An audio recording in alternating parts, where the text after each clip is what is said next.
म्हणजे हे लोक फार गडबड करतात आणि तेही खरंच आहे. काय करतील याचा भरोसाच नाहीये. गेले महिनाभर त्या व्हॉट्सअप फेसबुकवर एवढ्या पोस्ट आल्या की मला आज कळालंच माझं नेमकं भाषण कशावर आहे. मी अजूनही कन्फ्युजच आहे. त्याच्यातून डोक्याला असला काही फेटा बांधलाय, याला रंग एवढे की माझाच रंग आता घरी गेलो शोधतो याच्यात कुठला येतो. भयंकर रंग झाले त्याच्यामध्ये. असं शंभू शाहू जन्मोत्सव गेली काही वर्ष साजरा केला जातोय. त्यातला या वर्षीचा कार्यक्रमाचा एक भाग या इथं शनिवार वाड्यावरती आज घेतलेला आहे. मराठ्यांचा ज्या पराक्रमाचा इतिहास आहे त्याची काही झलक तिथं पेश करण्याचं काम माझ्याकडे सोपवलेलं आहे. किंबहुना या ताकदीचे अनेक लोक याच्यामध्ये असतील की जे मराठ्यांचा इतिहास सांगू शकतील. इथून पुढं कार्यक्रम संपेपर्यंत मी मराठा या शब्दाचाच वापर करणार आहे. मराठा हा शब्द कुठलाही जातीवाचक म्हणून नाही, कुठल्या समूहासाठी म्हणून नाही आहे, तर महाराष्ट्राच्या भूमीमध्ये राहणारा, महाराष्ट्राच्या मातीसाठी लढणारा प्रत्येकासाठी मराठा हा शब्दच इतिहासात वापरला गेलेला आहे. औरंगजेबाच्या प्रत्येक कागदपत्रामध्ये मराठों ने ऐसा किया, मराठों ने वैसा किया, मराठा ऐसा कर रहे हैं, त्याच्यापासून नरकवासी मराठा एवढं म्हणण्यापर्यंत औरंगजेबाची मजल गेलेली होती. भारताच्या राष्ट्रगीतामध्ये सुद्धा पंजाब सिंध गुजरात मराठा असा शब्द आलेला आहे. पंजाब सिंध गुजरात महाराष्ट्र म्हणलेलं नाही. हा मराठ्यांचा एक प्रकारे गौरवच आहे.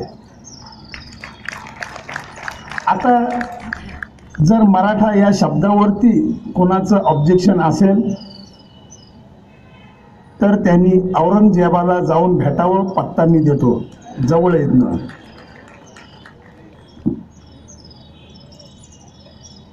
संभाजी महाराज पासून ही वादळी कारकीर्द सगळी सुरू झाली. संभाजी महाराजांबद्दल अनेक समज गैरसमज खूप आहेत. खरं तर यामध्ये संभाजी महाराजांवरती स्वतंत्र विषय असायला पाहिजे होता. पण संभाजी महाराजांच्या बाबतीत माजी पंतप्रधान अटल बिहारी वाजपेयी एके ठिकाणी काय म्हणतायत ते आपण थोडक्यात बघू. अटल बिहारी वाजपेयी यांनी राजेंद्र सिंहजी म्हणून कोणाचं तरी एक लेक्चर 1948 साली नागपूरमध्ये ऐकलेलं होतं. त्या लेक्चरने ते इतके प्रभावित झालेले होते की त्यांनी पुढं संभाजी महाराजांचा अभ्यास केला आणि 1956 साली भाषणामध्ये त्यांनी संभाजी महाराजांचा उल्लेख केला. ते असं म्हणतात कि छत्रपति संभाजी महाराज जिस प्रकार के व्यसनों के अधीन थे, अगर वे उस प्रकार के व्यसनों के अधीन होते तो वे अंतिम परीक्षा में विफल होते, लेकिन संभाजी महाराज अंतिम परीक्षा में सफल रहे. संभाजी महाराज ने जीवन का, शरीर का, कन और कन, तन और तन, मन और मन इस देश के लिए अर्पण किया है. छत्रपति शिवाजी महाराज याद किया जाए विजय के लिए और छत्रपति संभाजी महाराज का स्मरण किया जाए बलिदान के लिए. हे अटल बिहारी वाजपेयींनी हे म्हणलेलं आहे. हा जो काही संघर्ष शिवाजी महाराजांपासून जो सुरू झालेला आहे त्याला एक वेगळी दिशा छत्रपती शाहू महाराजांनी दिलेली आहे. या सगळ्याच्या मध्ये प्रतिस्पर्धी जो होता तो औरंगजेब होता. शिवाजी महाराजांना पूर्णपणे माहिती होतं की आदिलशहा आणि कुतुबशहा हे काही शत्रू नाही आहेत, ही या खेळातले एक प्यादी आहेत. म्हणजे ती प्रॅक्टिसच होती महाराजांची. खरा शत्रू जो होता तो औरंगजेब. आणि औरंगजेब हा एकमेव परकीय माणूस आहे की ज्यांनी शिवाजी महाराजांना ओळखलं. असा हा एकमेव माणूस आहे, तो म्हणजे औरंगजेब. अतिशय बलाढ्य आहे. कॉस्मा द गार्ड असं म्हणतो की शिवाजी आशिया खंडाच्या विरुद्ध लढतोय, कारण आशिया खंडामधला सर्वात बलवान, सर्वात बलिष्ठ बादशाह जर कोण होता तर तो होता औरंगजेब. संभाजी महाराजांच्या काळामध्ये औरंगजेब ज्यावेळी दख्खनीत उतरला त्यावेळी संभाजी महाराजांच्या राज्याचा महसूल साधारणतः 1.5 कोटी रुपयाच्या आसपास होता. त्यावेळेस औरंगजेबाचा 22 सुभ्यांचा महसूल 33 कोटी रुपये होता. औरंगजेब दख्खनीत उतरला तर त्याच्याबरोबरती 4 लाख पायदळ, 3 लाख घोडदळ आणि इतर सगळा सेना सागर होता. लाखो बाजार भुंगे आलेले होते. ग्रँड डफ असं एका ठिकाणी म्हणतो की मोगल इतके उतरलेले होते महाराष्ट्रामध्ये की महाराष्ट्रातल्या प्रत्येक झाडाला एक मोगल बांधला तर महाराष्ट्रातली झाडं संपतील पण मोगल शिल्लक राहतील. एवढा सेना सागर उतरलेला असताना संभाजी महाराज कुठंही डगमगलेले नाहीत. शेवटपर्यंत त्यांनी त्याच्याशी झुंज दिली, किंबहुना त्यामध्ये आपला मृत्यू सुद्धा पत्करलेला आहे. हा जो औरंगजेब आहे त्या औरंगजेबाबद्दल मिर्झा मुहम्मदी, अतहर खान, इरादत खान यांनी जो काही लिहिलेलं आहे त्यामध्ये एक वाक्य त्यांनी फार सुंदर वापरलेलं आहे. बघा, मी ते एकदा सांगणार आहे. तो असं म्हणतो, इरादत खान, इतिहासाचं एक चुकीचं पडलेलं पाऊल जिथं दारा जायला पाहिजे होता तिथं औरंगजेब पोहोचला. जर दारा बादशाह झाला असता तर आज 2017 साली सुद्धा या देशामध्ये मोगलाई असती, पण या देशातला इस्लाम संपला असता. तिथं औरंगजेब पोहोचला आणि मोगलाई तिथंच संपली, पण इस्लाम आज तागायत चालू राहिला. अतिशय मार्मिक, अतिशय अर्थपूर्ण असं त्यांनी म्हणलेलं आहे. हा औरंगजेब हा कसा आहे? औरंगजेब, या औरंगजेबाने मराठ्यांच्या 4 पिढ्या पाहिल्या बरं का. मराठ्यांच्या 4 पिढ्या त्यांनी पाहिल्या. शहाजी राजे पाहिले, शिवाजी महाराज पाहिले, संभाजी राजे पाहिले, शाहू महाराज पाहिले आणि अजून एक छत्रपती राजाराम महाराजांशी त्यांनी प्रदीर्घ झुंज दिलेली आहे. म्हणजे मराठ्यांच्या 4 पिढ्या औरंगजेबानी पाहिल्या. या मराठ्यांनी आणि मराठ्यांच्या या वैभवशाली किल्ल्यांनी या औरंगजेबाला याच मातीत गाडला, याच मातीत पुरला बरं का. राजाराम महाराज अवघं 30 वर्षाचं आयुष्य, त्यातली 10-11 वर्ष युद्धातच गेलेली आहेत. जिंजीमध्ये काही काळ अडकून पडलेले होते, महाराष्ट्राच्या भूमीपासून लांब होते. शिवाजी महाराजांच्या राजकारणापेक्षा वेगळं राजकारण संभाजी राजांनी केलं आणि संभाजी राजांपेक्षा अतिशय वेगळं राजकारण राजाराम महाराजांनी केलं. दुर्दैवाने आमच्या इतिहासकारांचं लक्ष राजाराम महाराजांकडे वेधल्या गेलं नाही. राजाराम महाराज जिंजीमध्ये होते आणि जिंजीला वेढा पडलेला होता जुल्फिकार खानाचा. हा जुल्फिकार खान मोठा सेनापती आहे, ज्यांनी रायगड जिंकलेला होता. या जुल्फिकार खानाला राजाराम महाराजांनी सांगितलं,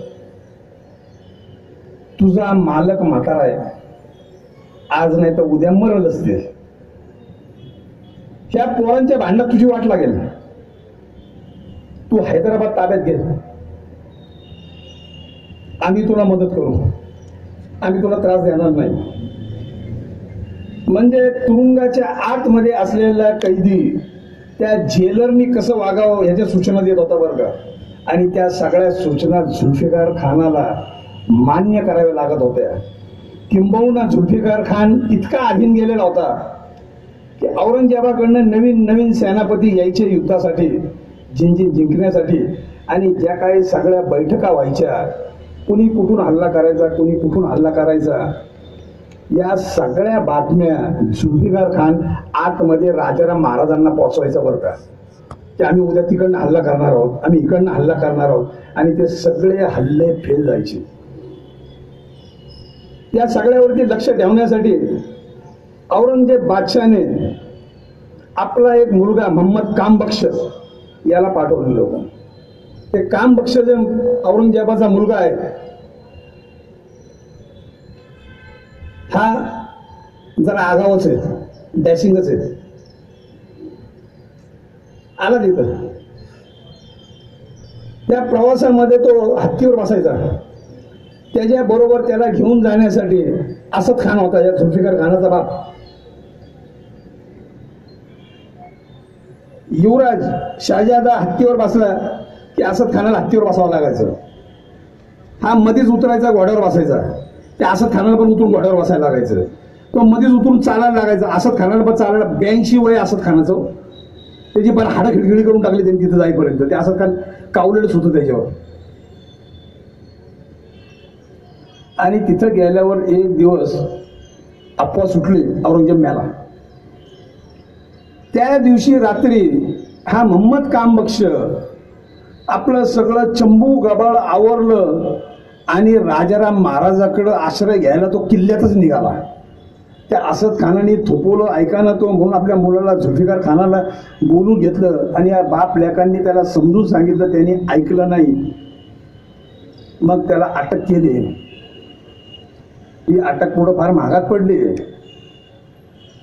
ही जी अटक केली याचा परिणाम पुढं असा झाला की पुढं 1712 मध्ये जुल्फिकार खानाचा मर्डर झाला बरं का.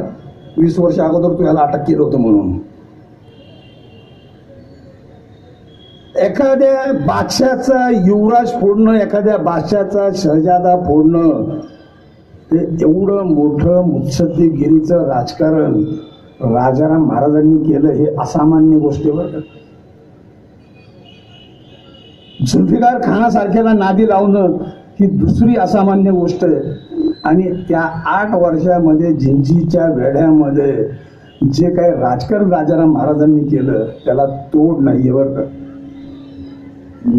राजाराम महाराजांनी अजून एक धोरण राबवलं. शिवाजी महाराजांनी कोणालाही कसलीही वतनं दिलेली नाहीयेत. किंबहुना शिवाजी महाराज भूमी दान करायला अतिशय नाराज होते. 2 देवस्थानांना दिल्या असेल तेवढ्याच, व्यक्तिगत नाहीच. कारण महाराज म्हणायचे मी भूपती आहे, या भूमीचा पती आहे, त्या भूमीची काळजी घेणं, रक्षण करणं हे माझं कर्तव्य आहे. मी कधीही भूमी दान करणार नाही. आणि महाराजांनी केली नाही, वतनं दिलीच नाही, नातेवाईकांना दिली. राजाराम महाराजांनी हे धोरण पुन्हा बदललं आणि राजाराम महाराजांनी वतनं द्यायला सुरुवात केली. आणि वतनं द्यायला सुरुवात केल्याबरोबर ते मराठी अतिशय चाकाळलेच. राजाराम महाराजांनी वतनं दिली की हा भाग जर तू जिंकला तर हे वतन तुला देतो, तेवढ्या गावची देशमुख देतो, एवढ्या गावची पाटीलकी मिळेल, जहागिरी मिळेल. आणि राजाराम महाराजांनी जी काही वतनं दिली मराठा सेनापतींना, ती सगळीच्या सगळी वतनं ही औरंगजेबाच्या राज्यातली होती. जा जिंका, तुम्हाला देतो. मराठे तुटून पडले औरंगजेबावर चारही बाजूने. कारण मराठ्यांना भूमीचं अतिशय प्रेम, जमीन पाहिजे, कारण त्यांना पुढं गुंठे करायचे होते त्याचे, म्हणून तेव्हा घेऊन ठेवली त्यांनी.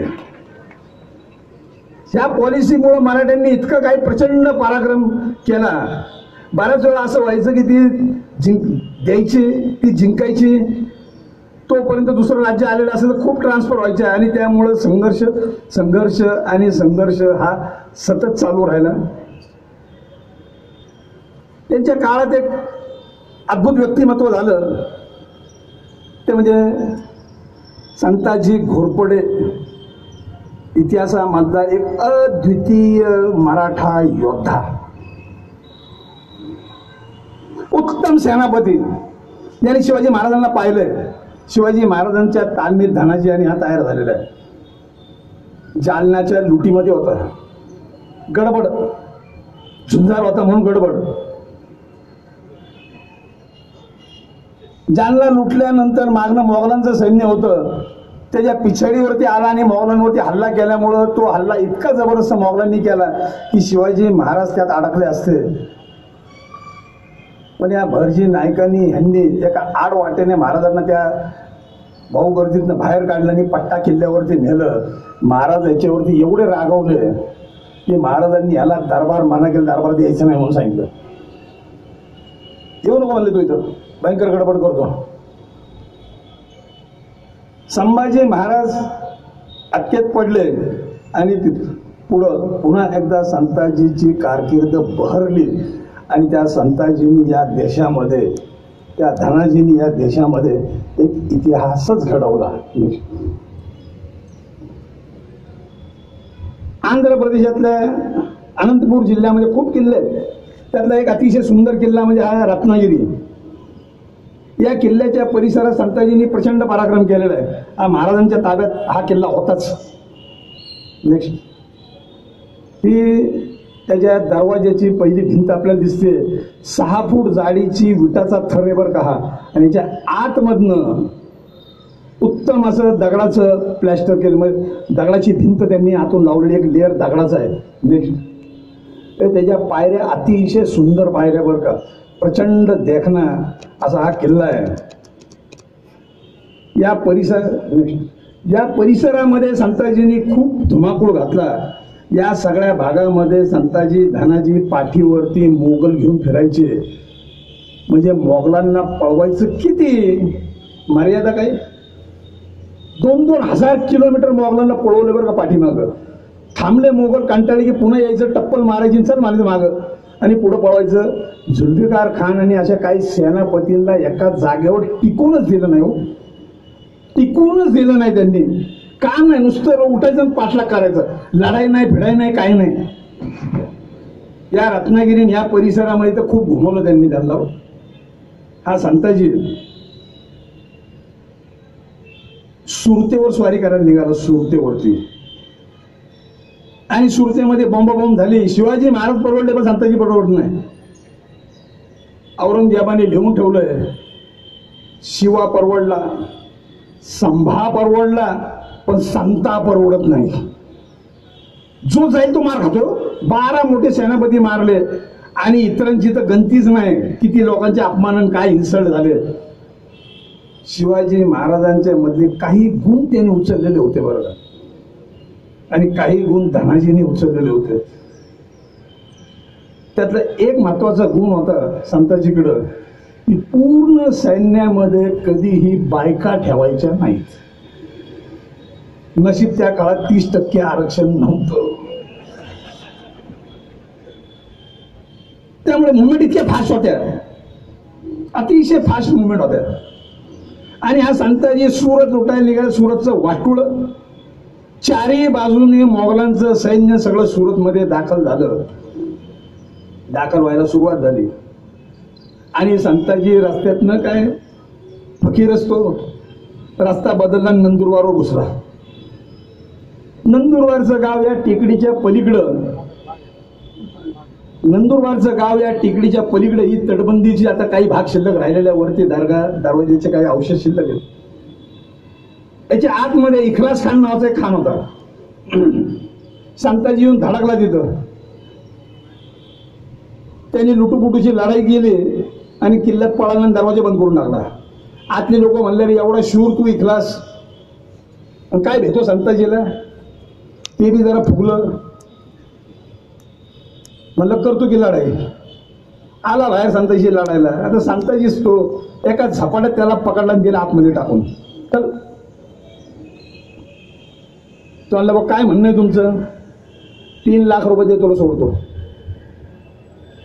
संताजी जिथून जाईल त्या गावामध्ये कोण फौजदार आहे, फौजदार म्हणजे कलेक्टरची पोस्ट आहे बरं का, फौजदार म्हणजे त्याला पकडायचा, ऐपत काय त्याची बघायची, त्याच्याकडनं 5-50 हजार रुपये काढायचे, द्याय सोडून.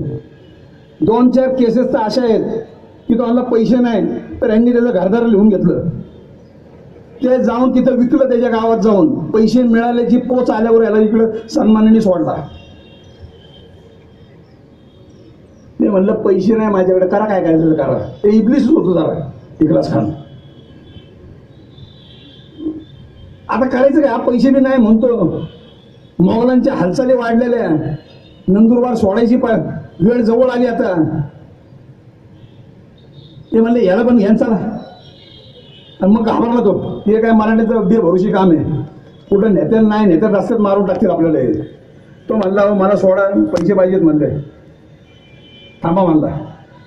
त्यांनी गावातल्या काही व्यापाऱ्यांची नावं सांगितली, या व्यापाऱ्यांकडे जा, या चिठ्ठ्या घेऊन जा, हे लोक तुम्हाला पैसे देतील. मराठे नंदुरबारमध्ये दाखल झाले, त्या व्यापाऱ्यांकडे गेले, पैसे द्या. त्यांनी बघितलं इखलास खान लबाड, आधी पैसे कधी दिलेले नाही त्यांनी, आता याला द्यायचे आणि हारलेला हा कुठून जाणार. समोर संताजी उभा, गप्प बसला तर बसला, नाहीतर व्यापाऱ्यांची नेहमीची पॉलिसी असते, एक वाक्य त्यांचं डायलॉग ठरलेला असतो. काय झालं की मार्केटमध्ये मनी पोझिशन टाईट, ते म्हणले मनी पोझिशन टाईट. ती मराठी निघाले तिथनं बाहेरून संताजीला सांगितलं त्यांनी मनी पोझिशन टाईट. तरी इखलास खानला म्हणले काय चाललंय, तर मला सोडा, बघतोच मला सगळ्यांना मी. 8व्या दिवशी तुमच्या हातात पैसे पडतील म्हणलं, 8व्या दिवशी सोडा. संताजीने सोडला होता ना, काय विश्वास आहे बघा. नाही म्हणले दिला पैसे, सोडला त्याला. हा गेला आतमध्ये, याचं राज्य परत सुरू. सगळ्यांना दाबात घेतलं त्यांनी एकदम, आणि परत सैन्य गोळा केलं आणि आला बाहेर लढायला संताजीशी. लढाई सुरू झाली रे झाली, परत उलटा पळाला, आतमध्ये गेला, दरवाजा उघडा ठेवला. मराठ्यांना पण आत या, आत या, आत या, सगळे मराठी पण आत घेऊन गावात शिरला. सगळ्या व्यापाऱ्याची घरं दाखवली, याच्याकडे पण पैसे, याच्याकडे पण आहेत, याच्याकडनं पण घ्या, याला लुटा. मराठ्यांनी सगळे व्यापारी साफ करून टाकले. मराठ्यांना पैसे मिळाले 9 लाख रुपये. इखलास खान म्हणलं तुम्हाला 3 पाहिजे होते, आता एवढे मिळालेत, आता तुम्ही पण घ्या आणि मला पण द्या. येतो का नाही वाटून, पैसे पाहिजे तो. सैन्य चालवायचं, सैन्य हे कधी राष्ट्रासाठी लढल्याचं उदाहरण नाही बरं का इथं आपल्या देशात. ते पोटासाठी लढले, शेकडो उदाहरण आहेत. ते सैन्य जगवायचं, पैसे पाहिजेत, उत्पन्नाचं साधन नाही, सगळीकडे औरंगजेब पसरलेला आहे, आमचा राजा झिंजीत अडकलेला आहे, पैसे आणायचे कुठून, असेच उभे करायचे, यांचेच पैसे घ्यायचे आणि यांच्याशी लढायचं. तो संताजी झिंजीला चालला होता महाराजांना भेटायला. त्या गलगलीच्या जवळ म्हणजे बागलकोट डिस्ट्रिक्टमध्ये औरंगजेबाचा मुक्काम होता. औरंगजेबाला कळालं संताजी चालला आहे, हा ना म्हणला याला. त्याच्याकडं एक त्याचा नातेवाईक होता रुहुल्ला खान, त्याला हमीदुद्दीन खान, अशा 4-5 खानांना सांगितले जाऊन संताजीला अडवा. शिर्याला निरोप पाठवला. त्या शिर्याचा किल्लेदार कासम खान अतिशय डॅशिंग रस्त्यावरच होता तो, आणि नेमका तो तिथून कर्नाटकामधनं आडोनीच्या किल्ल्याला म्हणजे आंध्रमध्ये होता. त्याला निरोप पाठवला यांना जॉईन व्हा आणि संताजीला अडवा. कासम खानाला तर चेव निघाला. कासम खान, त्याच्या लक्षात आलं रुहुल्ला खानासारखा एवढा मोठा माणूस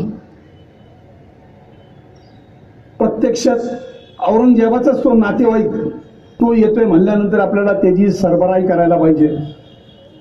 एवढा मोठा साहेब येतो म्हणलं, साहेबाच्या पुढं पुढं करायची सवय ना त्यावेळी पण होती. त्याने त्या किल्ल्यामधलं उत्तमोत्तम सामान मेजवानीचं बाहेर काढलं. क्रॉकरी बिकरी आपण ज्याला म्हणतो, तर खूप सामान त्यांनी बाहेर काढलं. ते म्हणला तो भेटला की त्याचं स्वागत करायचं, एक पार्टी द्यायची मेजवानी आणि संताजीशी लढायचं. तो तिकडनं निघाला आणि हे दोघं रस्त्यात भेटले. उद्या पार्टी आणि परवा संताजीला हाणायचा. दुर्दैव आहे की औरंगजेबाचा डाव संताजीला कळाला. ते आपल्यासाठी काय यांनी सापळा लावलाय तो. त्या संताजीकडे होते 13,000 लोक सैन्य. 5,000 लोक बाजूला काढले, त्यांना एक काम दिलं. दुसरे 5 बाजूला काढले, त्यांना दुसरं काम दिलं. आपल्याबरोबर 3,000 लोक ठेवले. कासम खानाला मुक्काम केला. तिथं बातमी आली की संताजी 5 कोसावा आलाय. ते सगळं चालू होतं आणि त्याला कळालं की अतिशय थोडं सैन्य आहे आणि संताजी 1.5 कोसावर आला. 1.5 हाकेच्या अंतरावर. कासम खान बेचैन झाला. करायचं काय आता? कासम खानाला तर आपण मारू, सैन्य पण थोडं याला संताजीला. त्यांनी रातोरात आपलं सैन्य सगळं अलर्ट ठेवलं आणि पहाटे रुहुल्ला खानाला न सांगताच ते संताजीला मारायला गेलो. थोड्या वेळाने उजेडलं. रुहुल्ला खान बघतोय कासम खान द्या पत्ता, कुठं गेलाय? तर म्हणजे संताजीला. संताजी कुठे? ते इथंच आहे. अरे हा एकटा गेला आणि यांनी जर कधी संताजीला मारलं, हरवलं तर आपल्याला क्रेडिट मिळायचं नाही. आपल्याला तर तेवढ्यासाठीच पाठवलं औरंगजेबाने. हा बी उठला. होतं नव्हतं ते सगळं सैन्य घेतलं आणि कासम खानाच्या माग.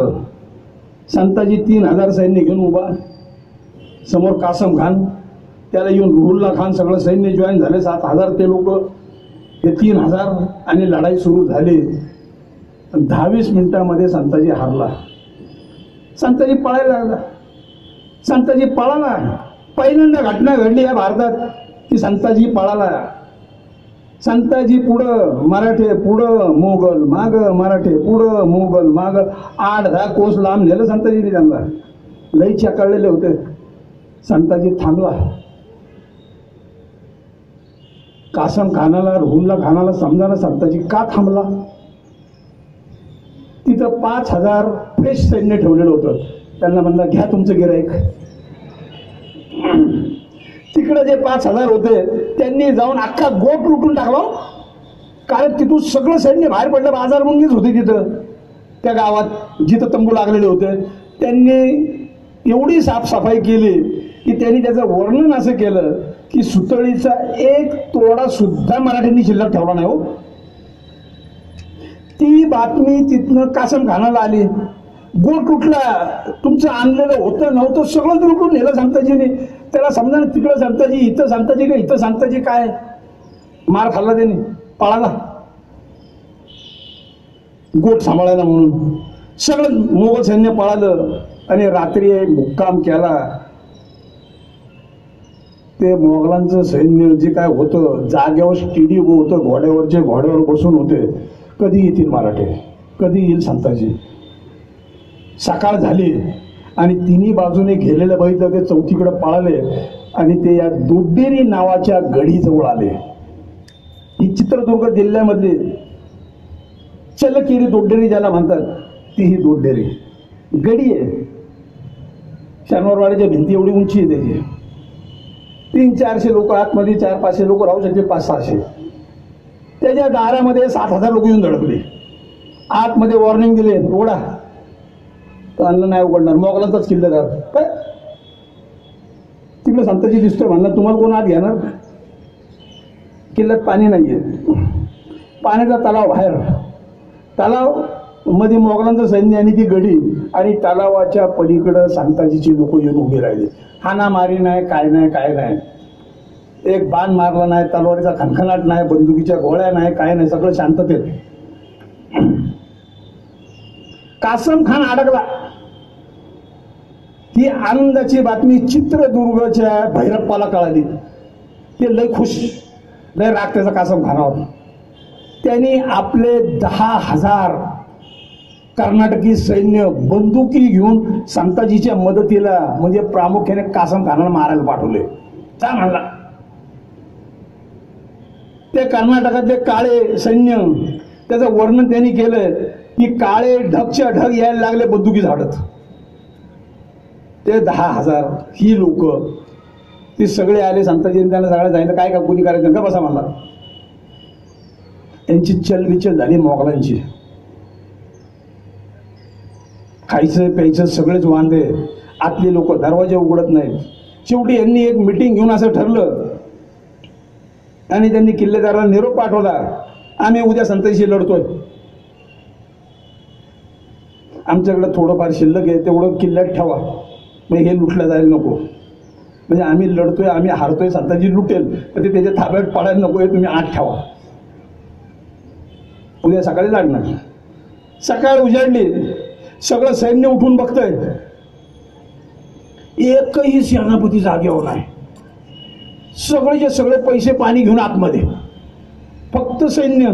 ते सैन्य म्हणलं दरवाजा उघडा तर आम्ही सांगतो तुम्हाला. संताजी तोंडावर आम्हाला घेऊन पळतोय. हाणामारी सुरू झाली आणि मग त्यांनी ते दार उघडलं आणि ते 7,000 सैन्य या गडीमध्ये हुसकन शिरलं.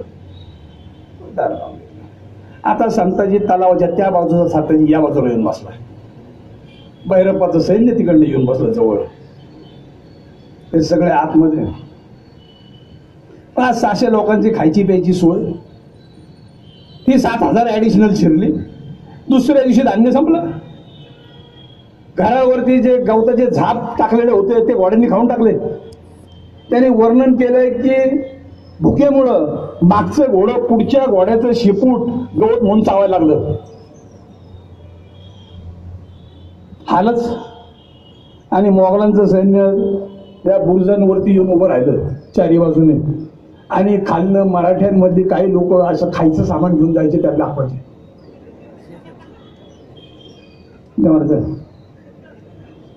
मराठी म्हणजे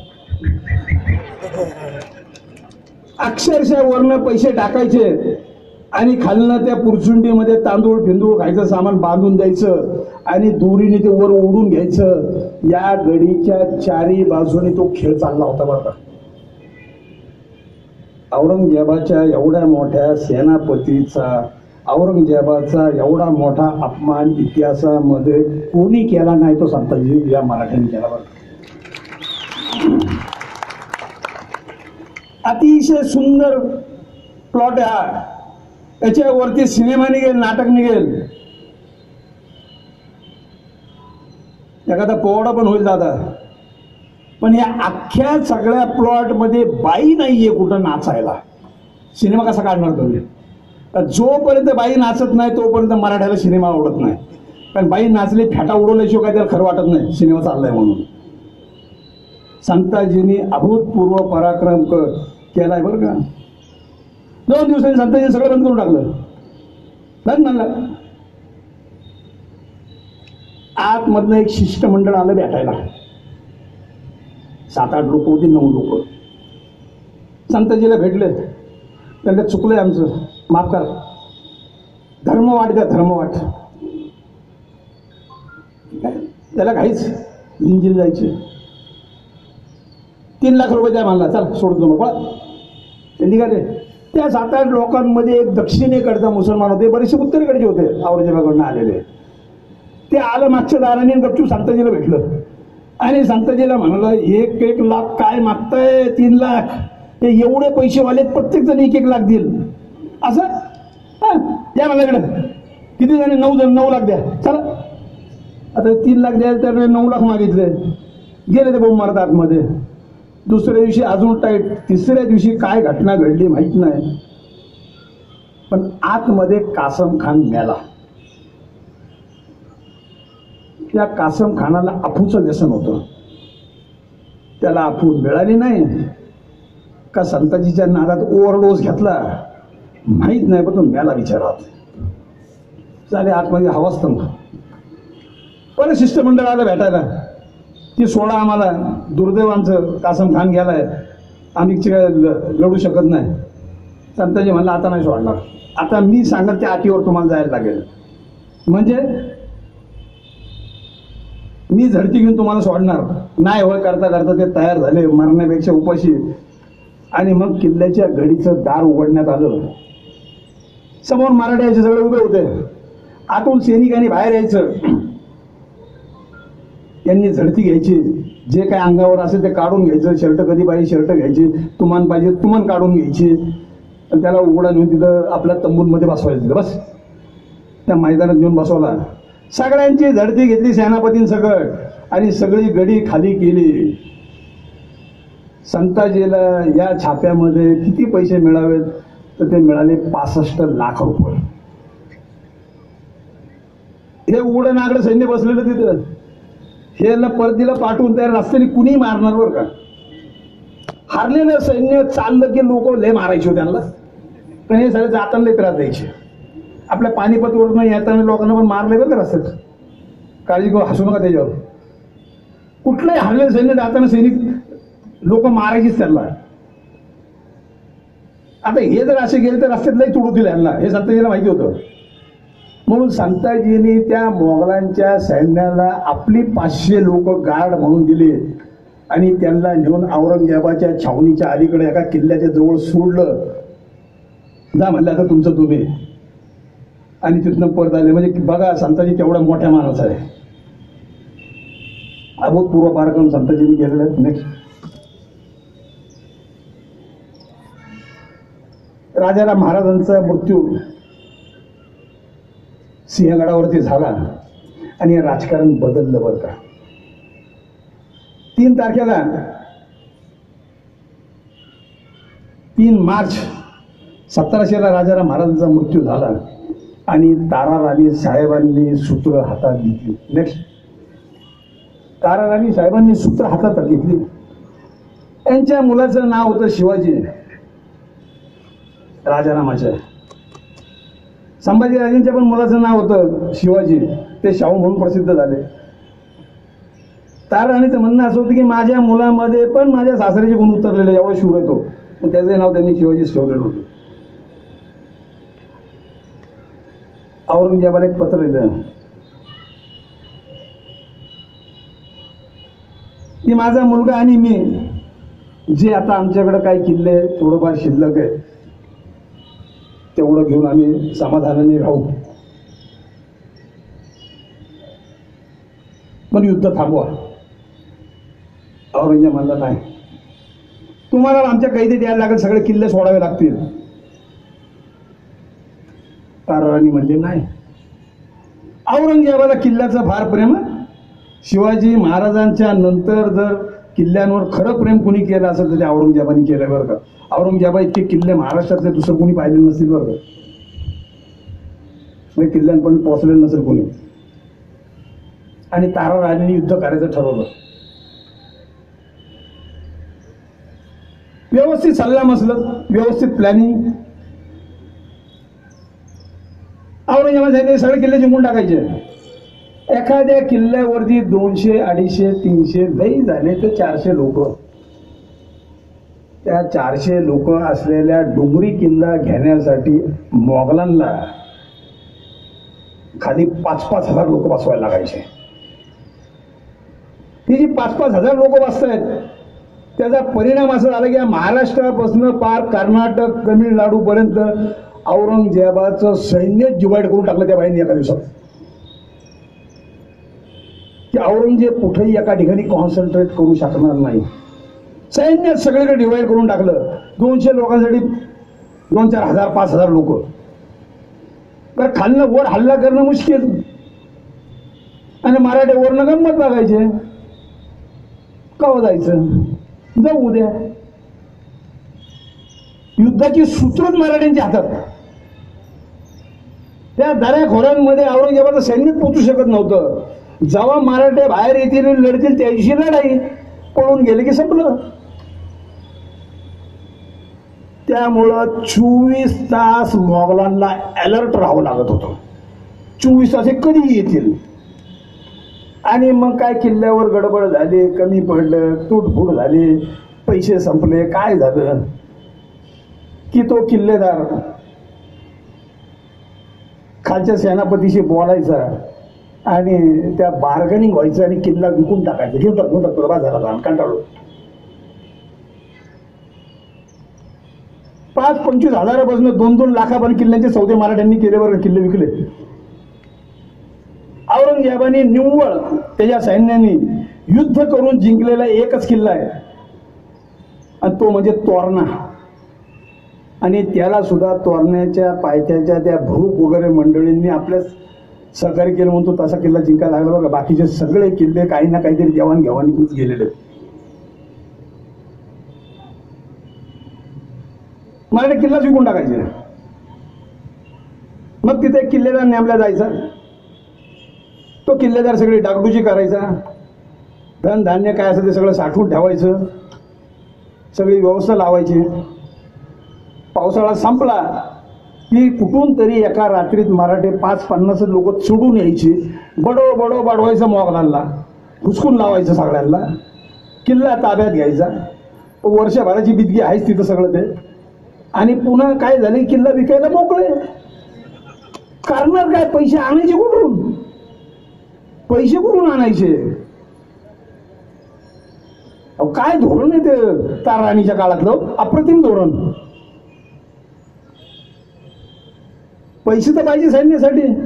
ते अशा पद्धतीने पैसे ते सगळे उभे करण्यात आले आणि ते किल्ले लढवण्यात आले बरं का. आणि मग एकदा औरंगजेबाचंच पत्र आलं की जे आहे तुझ्याकडे ते तुझ्याकडेच ठेव, जे आमच्याकडे आहे ते आमच्याकडे ठेवतो, युद्ध थांबू. ताराने सांगितलं नाही, आमच्याकडे जे आहे ते आमच्याकडेच राहील आणि तुम्ही जे घेतलं ते पण आम्हाला पाहिजे आणि तुम्ही इथून निघून जायचं महाराष्ट्राच्या बाहेर. ताराणीच्या हातात सगळी सूत्र होती. दुर्दैवाने औरंगजेबाचा मृत्यू झाल्यामुळे ते बदललं. औरंगजेब इथं होता 26 वर्ष 7 महिने इथे होतो. 26 वर्ष 7 महिन्यामध्ये त्याच्या सैन्यामध्ये लोकांना 2 पिढ्या जन्माला घातल्या त्यांनी. इथं पोरं विचारायचं आपलं घर कुठे आहे? आपलं घर आग्र्याला. कुठे? दिल्लीला. कुठे? अहमदाबादला. कुठे? आग्र्याला. पाहिले कोणी? अरे तुझ्या बापान नाही पाहिलं तर तू का वागायचा? तंबू तर जन्माला आलो, त्याला वाटत तंबू म्हणजेच घर. औरंगजेबाकडे राजा कोण मागणार मला गावाला जायचं म्हणून? औरंगजेब त्या पालखीत बसायचा ना, त्या पालखीतनं तलवार बाहेर काढायचा अशी आणि अशी हलवायचा, मी अजून लढायला तयार आहे. मग त्या औरंगजेबाकडे रजेचा अर्ज कोण द्याना? इथला प्रत्येक मोगल अल्लाला प्रार्थना करत होता की औरंगजेबाला लवकर मरू दे. हे मेलं पाहिजे. साधं हे मेलं ते युद्ध थांबेल, आपल्याला घरी जाता येईल. आणि इथला प्रत्येक मराठा अल्लालाच प्रार्थना करायचा. त्याला माहिती देवाला वेळ नाही आपल्याला लक्ष द्यायला. औरंगजेबाला जगू दे, औरंगजेबाला जगू दे. कारण जोपर्यंत औरंगजेब आहे तोपर्यंत युद्ध चालू राहणार आणि जोपर्यंत युद्ध चालू आहे तोपर्यंत बाहेरनं रसद पुरवठा सगळा येत राहणार आणि आपल्याला ज्या दिवशी पाहिजे त्या दिवशी छापा मारायचा आणि लुटून आणायचं. औरंगजेब गेला की रसद बंद. रसद बंद म्हणल्यावर आपल्याला कामाला लागायला लागेल, शेती करायला लागेल. एवढे कष्ट करायची तयारीच नव्हती मराठ्यांची. 26 वर्षे बसून खाल्लंय औरंगजेबाच्या जीवावर. त्यामुळे ते अल्लाला म्हणायचे अल्ला ह्याला जगू दे रे, अल्ला ह्याला जगू दे. पण दुर्दैवाने अल्लांनी नाही ऐकलं. अल्लांनी त्यांच्याच लोकांचं ऐकलं आणि औरंगजेबाचा मृत्यू झाला बरं का नगरला. नेक्स्ट या इथं औरंगजेबाचा मृत्यू झाला. आलमगीर म्हणून जागा भिंगारला नगरपासून 3-4 किलोमीटर अंतरावरती. आणि त्याची जशी इच्छा होती नेक्स्ट तर त्याच्या इच्छेप्रमाणे त्याला खुलदाबादला त्याच्या गुरुच्या कबरीच्या शेजारी फोडण्यात आलं. आणि त्याची एक इच्छा अशी होती की माझी साधी कबर असावी, तिथं एक तुळस असावी. पण नंतरच्या काळामध्ये त्या हैदराबादच्या निजामाने इथं संपूर्णपणे मार्बल बसवलं, डेकोरेशन केलं त्याने. आणि त्या निजामाची कबर रस्त्याच्या पलीकडे इथं नेहमी जात असतो. मला असं वाटतं की ज्या दिवशी औरंगजेब इथनं उठेल तर पहिले त्या निजामाला हुडकून काढेल आणि त्याला सांगेल की माझी कबर साधी असताना अशी का केली, म्हणून त्या 2-4 कानफडात वाजवत इकडे राहणार नाही का औरंगजेब, हाणणार त्याला. नेक्स्ट. आणि औरंगजेबाच्या मृत्यूनंतरची यादवी सुरू झाली आणि त्याच्यामध्ये मोहम्मद आजम याने मराठे मागावर येतील, राजकारण सगळं बिघडेल, आपलं दिल्लीकडे जायचं, मोगलायचं, म्हणून त्यांनी भोपाळच्या जवळ शाहू महाराजांना सोडला. 5-25 लोक घेऊन शाहू महाराज परत आले. शाहू महाराजांचे सगळी चित्र अशी उघडी आहेत, शर्ट नसलेले. शाहू महाराजांना भेटायला एकदा एक सरदार आले, नामांकित सरदार आहेत, नाव नाही सांगत होता. ते जे आलेले सरदार आहेत यांच्या अंगावरती 15 किलो सोनं, गोल्डन मॅनच असणार. शाहू महाराजांना कळलं, वाईट वाटलं. शाहू महाराज दरबारात बसलेले होते, सरदार आले. नेक्स्ट.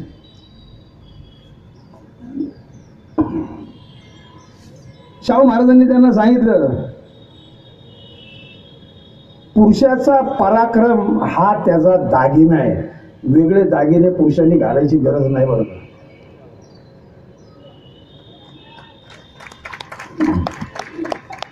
त्यांचे खंड्यापुत्राला आवडीचा होता, पण शाहू महाराजांनी सांगितलं, माझा खंड्याच्या अंगावर आत्ता 20 किलो दागिने, त्याच्या अंगावर 20 किलो दागिने टाकून महाराज बसले होते. त्याला गुलाम झालं, आमच्या अंगावर आहे का दागिने म्हणले. त्यांनी शर्ट काढून टाकला असा, अंगावर एक तरी दागिना आहे. आणि तिथून पुढे शाहू महाराजांनी कधीही शर्ट घातला नाही बरं का. ते कायम शाल पांघरायचे, खाली धोतर असायचं, घोड्यावर बसताना ती तुमान घालायची फक्त. नेक्स्ट.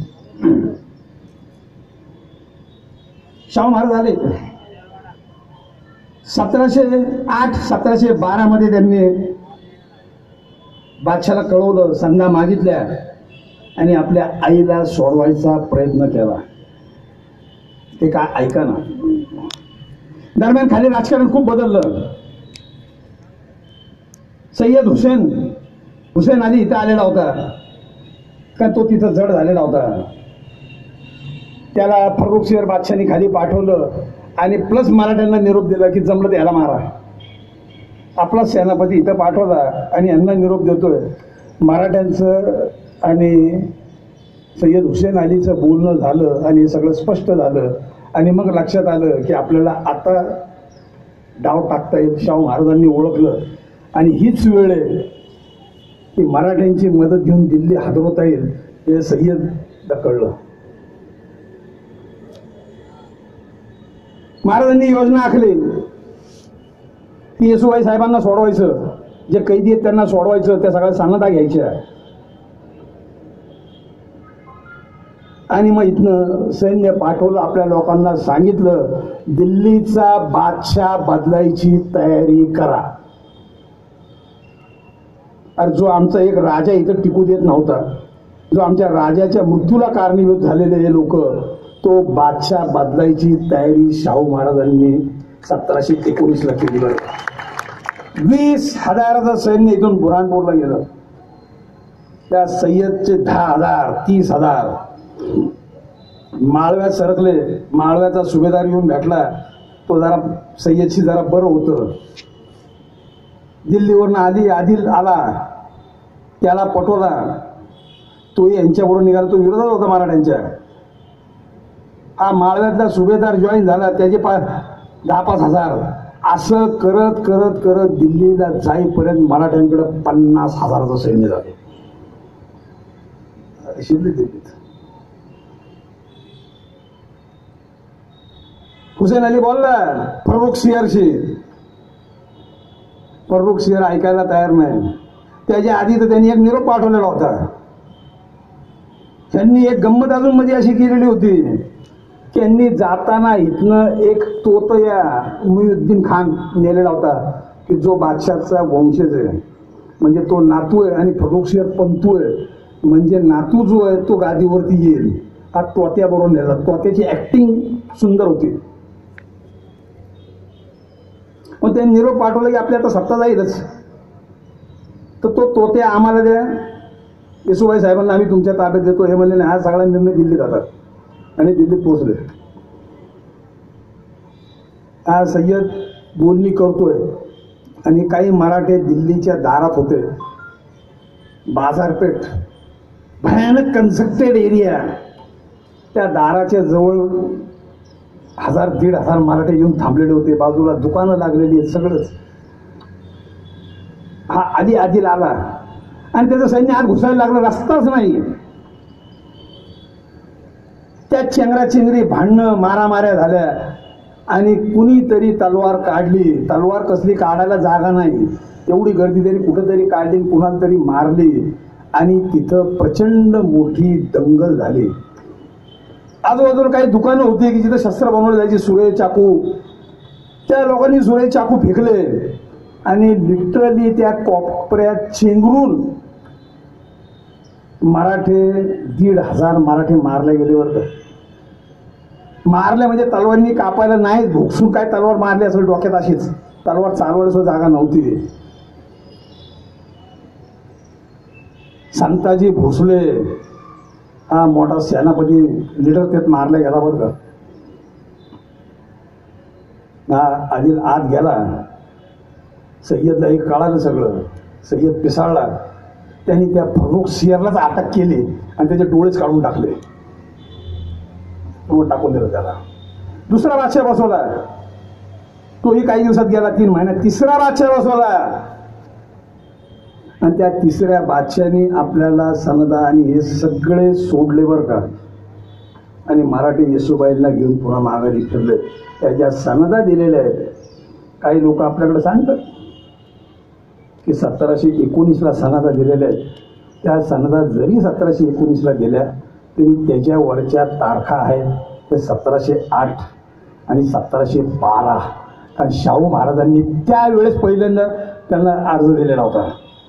तारखा मात्र त्या जुन्या आहेत. बरं, त्या दिल्लीच्या किल्ल्यांनी खूप काही पाहिलंय बरं का.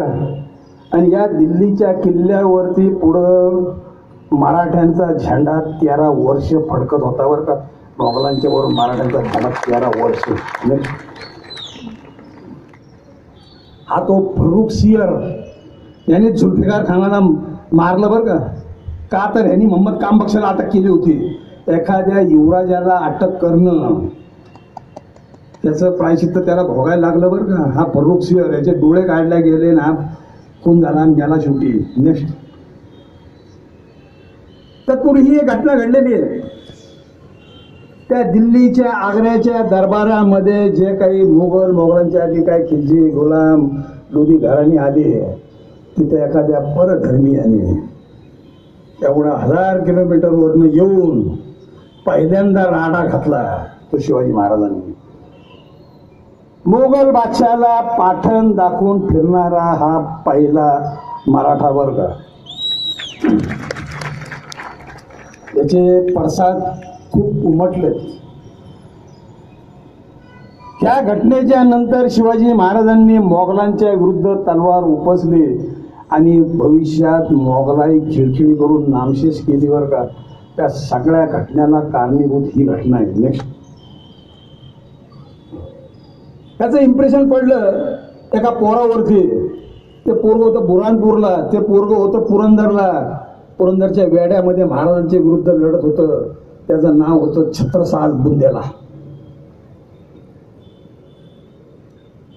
हा चंपतरायचं पोरग. चंपतरायच्या मृत्यूनंतर तो मोगलांना पुन्हा जॉईन झाला. त्याने 2-3 किल्ले जिंकले, पण त्याचं क्रेडिट त्याच्या साहेबांनीच पळवलं. ते कावलेलंच होतं. ते आलं इथं, महाराजांच्या विरुद्धच लढत होतं आणि परत जाताना ते बुऱ्हाणपूरला होतं आणि बातमी आली की शिवाजी महाराज पळाले, राजगडला पोहोचले. बापरे बापरे बापरे बापरे, ते तर अद्भुतच माणूस आहे मला. ते तिथून काही लोक घेऊन पळालं आणि पुण्याच्या या जंगलामध्ये त्यांनी महाराजांना गाठलं.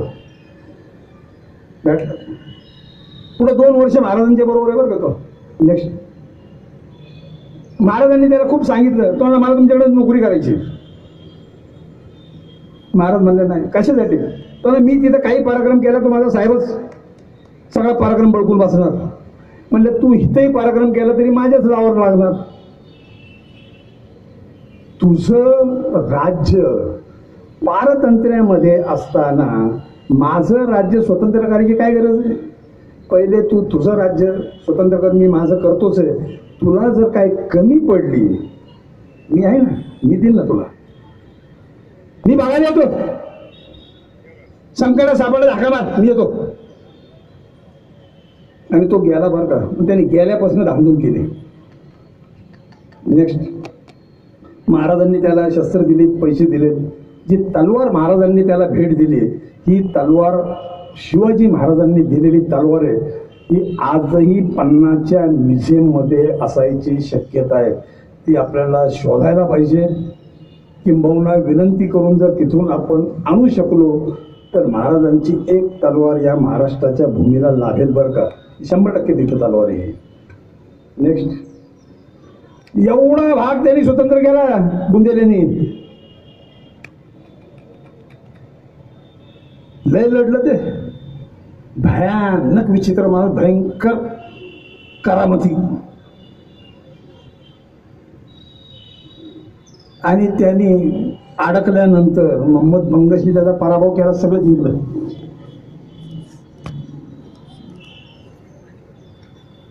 छत्रसालला तुरुंगात टाकलं. छत्रसाल म्हणला मी झालोय म्हातारा, आज ना उद्या मारणार, पण तुरुंगात जर मी मेलो तर माझे बुंदेले तुला जिवंत सोडणार नाही. त्यांनी लक्षात केलं हे म्हातारा करू काही शकत नाही, हातात काहीच नाही याच्या. तिला सोडून दे, राज्य तर आपल्याकडे म्हणलं, याचं काय म्हाताऱ्याचं करायचं. ते गेलं, ते बाहेर आलेलं त्यांनी पत्र दिलं महाराजांच्या नावाने, मदत पाहिजे. माझी परिस्थिती अतिशय वाईट झालेली आहे. माझी परिस्थिती अशी झालेली आहे की हत्तीने पाण्यात पाय घालावा आणि मगरीने तो तोंडात धरावा इतका गलीत गात्र झालोय मी. मला मदत करा, तुम्ही मला वचन दिलं होतं. हे पत्र त्या बादराने कधी पाठवावं माहिती आहे? 50 वर्षांनी. शिवाजी महाराजांनी त्याला कधी सांगितलं? हे 1666 साली ना 1720 दरम्यान पत्र पाठवतो. ते पत्र त्यांनी कुणाला पाठवलं? त्यांनी शाहू महाराजांना पाठवलं आणि सांगितलं की तुम्ही एक मराठा आहात, मराठा कधीही आपला शब्द मोडणार नाही. तुमच्या आजोबांनी मला शब्द दिला होता, ती पाळायची जबाबदारी तुमची आहे.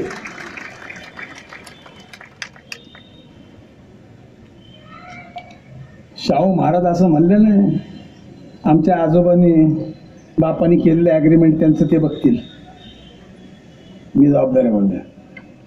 त्यांनी सगळे पाहणी केली, काय कोण कुठे कोण कुठे आहे. आणि श्रीमंत बाजीराव, थोरले बाजीराव माळव्यात होते. त्यांनी त्याला सांगितलं जा त्या छत्रसाला सोडव. बाजीराव पेशवे तिथनं त्याच्या मदतीला गेले आणि त्या बंगसचा पूर्ण पराभव केला त्यांनी. पळाला बंगश. छत्रसाल खुश, सगळं राज्य त्याला मिळालं. हा छत्रसाल जो आहे ना करामतीच आहे. त्याला 85 बायका असल्याचा उल्लेख आहे बरं का, करामतीच असणार तो. 105 मुलं होती, त्यातली 2 नावं रूपाला आलेली, त्यांची नावं प्रसिद्ध आहेत. एक हृदय शहा आणि दुसरा जगतराय. त्याने अजून एक पोरग दत्तक घेतलं, ते म्हणजे बाजीराव. आणि या आपल्या राज्याचे 3 तुकडे केले त्याने आणि त्यातला एक तुकडा बाजीरावाला दिला, तो झाशीचा भाग. बरं, त्याने आपली मुलगी पण दिली मस्तानी. त्या मस्तानीच्यामुळे बाजीराव, श्रीमंत बाजीरावचा पराक्रम अतिशय पराकोटीला पोहोचला बरं का. कधी कधी एखाद्या माणसाच्या आयुष्यात एखादी स्त्री मोठी क्रांती करू शकते बरं का. त्याचं हे उदाहरण आहे. अण्णाभाऊ साठेंच्या आयुष्यात एक बाई आली आणि त्यांनी त्याच्या साहित्याचा फुलोरा जो आहे तो जगभर पसरला बरं का. पठ्ठे बापूराव ती पवळा आली आणि त्या पवळानी त्या बहरच आणला त्यांच्या सगळ्या शायरीला. आणि मस्तानी आली आणि या बाजीरावच्या पराक्रमाला एक झाळली आलेली बरं, झाळली आलेली. आम्ही त्या बाजीरावाचा पराक्रम पाहिला पाहिजे, त्या श्रीमंत बाजीरावाचे उपकार आम्ही मानले पाहिजे, पण आमचा सगळा इंटरेस्ट त्या मस्तानी ते त्याला काय करायचं, लक्षच लोकांचं मस्तानीकडे. काय बाजीराव म्हणलं की पहिले मस्तानीच पुढे आणतात. इतिहासाकडे बघायचा दृष्टिकोन आमच्या या कलुषित विचारांनी बदलतोय बरं का. नेक्स्ट, हा मस्तानीचा महाल, त्यांनी बी लय चुका केल्या तो. हा मस्तानीचा महाल. नेक्स्ट, मस्तानीच्या महालाच्या दारात हा बोर्ड लावला बघा त्यांनी. इसवी सन 1696 मध्ये अप्रतिम सुंदरी नृत्यांगना मस्तानी के लिए करवाया था. आता जर ही 1696 मध्ये नाचत असेल तर 1700 मध्ये जन्मलेल्या बाजीरावला काय कडोर घेऊन फिरत होती नंतर.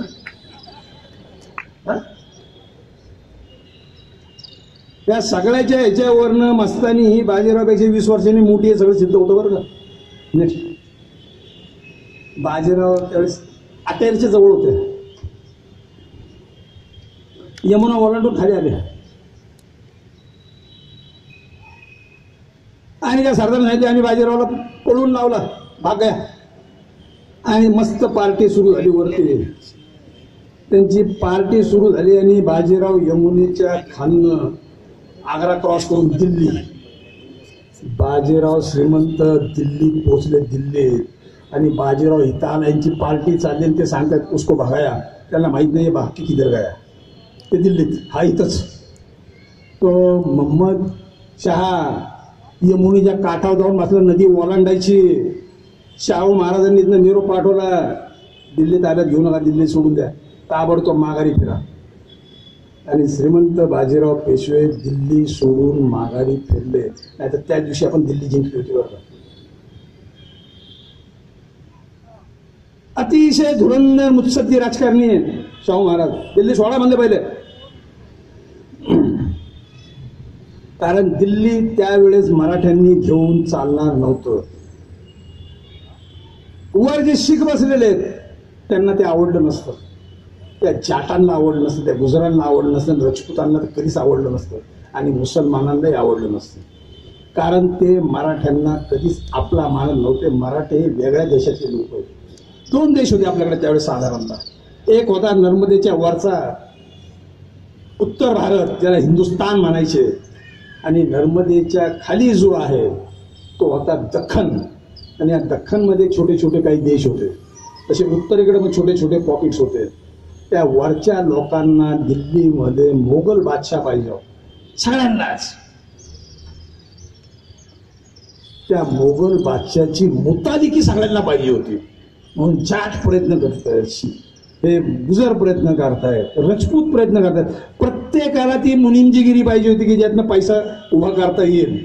आणि अशा ह्याच्यामध्ये जर मराठी येऊन बसले तर सगळं जाईल आपलं. मराठ्यांना प्रखर विरोध होता आणि याची जाण पूर्णपणे शाहू महाराजांना होती की ही वेळ नाहीये, थांबायला लागेल थोडा वेळ, दिल्ली घ्यायचीच आहे आपल्याला, बादशाह जिथे आपण बदलू शकतो याचा काय प्रश्न आहे. म्हणून त्यांना बाहेर काढलं. नेक्स्ट, हा बादशाह पळून चालला होता बरं का. नंतर त्याला कळालं की श्रीमंत गेले तिथनं, तर ते परत येऊन बसलं गादीवर. नेक्स्ट, चितोड 2-2, 5-5, 10-10, 20-20 वर्षे लागायची मोगलांना जिंकायला हा किल्ला. मोगलांच्या आधी जेवढ्या राजवटीचे प्रयत्न केले, हा किल्ला काही अनेकांना तर जिंकताच आला नाही. हा किल्ला, नेक्स्ट, हा किल्ला मराठ्यांनी 17व्या दिवशी जिंकला. एक्सपिरियन्सच एवढा किल्ला जिंकायचा. 17व्या दिवशी मराठीवर पळता होई थोडी झाली त्या किल्लेदाराची बिल्लेदाराची. कसला केसरिया फिसरिया करतोय.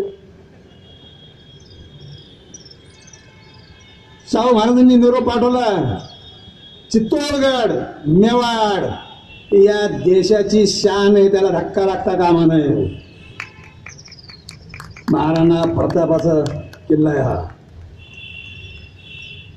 काय करणार मराठे? तो किल्लेदार कुठेतरी पळून गेला, जाऊन हुडकून आणून त्याला पकडून आणून पुन्हा किल्ल्यात बसवलं. हे बाबा तुझा किल्ला दिला, त्याला किल्ला खाली आले. नेक्स्ट बाजीरावांचा दबदबा, श्रीमंताचा दबदबा चहूबाजूला पसरलेला होता. सगळ्यांना वाटत याची दोस्ती असावी मराठ्यांची. आता उत्तरेकडं किंबहुना या मध्य प्रदेश राजस्थानमध्ये एखादा राजा आहे, त्या राजाला 3-3, 4-4 मुलं आहेत, सगळेच कर्तृत्वाने तो एका घरात नाही राहू शकत. ते सगळीकडे डिवाइड झालेत. बाप मेला की 4 राजे डिक्लेअर होतात, म्हणजे एका राजाचे 4 राजे असला रेशो तिथं. त्यामुळे आपापसात खूप घोड्या तांगड्या ओढणं, सत्तेवर येणं आणि या सगळं करायला मराठ्यांना मदतीला घ्यायचं. मग सांगायचं पैसे देतो, अमुक देतो, हे करतो. आणि मराठ्यांनी खूप प्रश्न यांचे सोडवले बरं का. त्यामुळे सगळ्यांना वाटायचं मराठ्यांची मैत्री पाहिजे. मग सगळ्यात त्यावेळेचा हिरो कोण आहे? तर श्रीमंत बाजीराव. म्हणून या उदयपूरवाल्यांनी बाजीरावाला बोलून घेतलं. या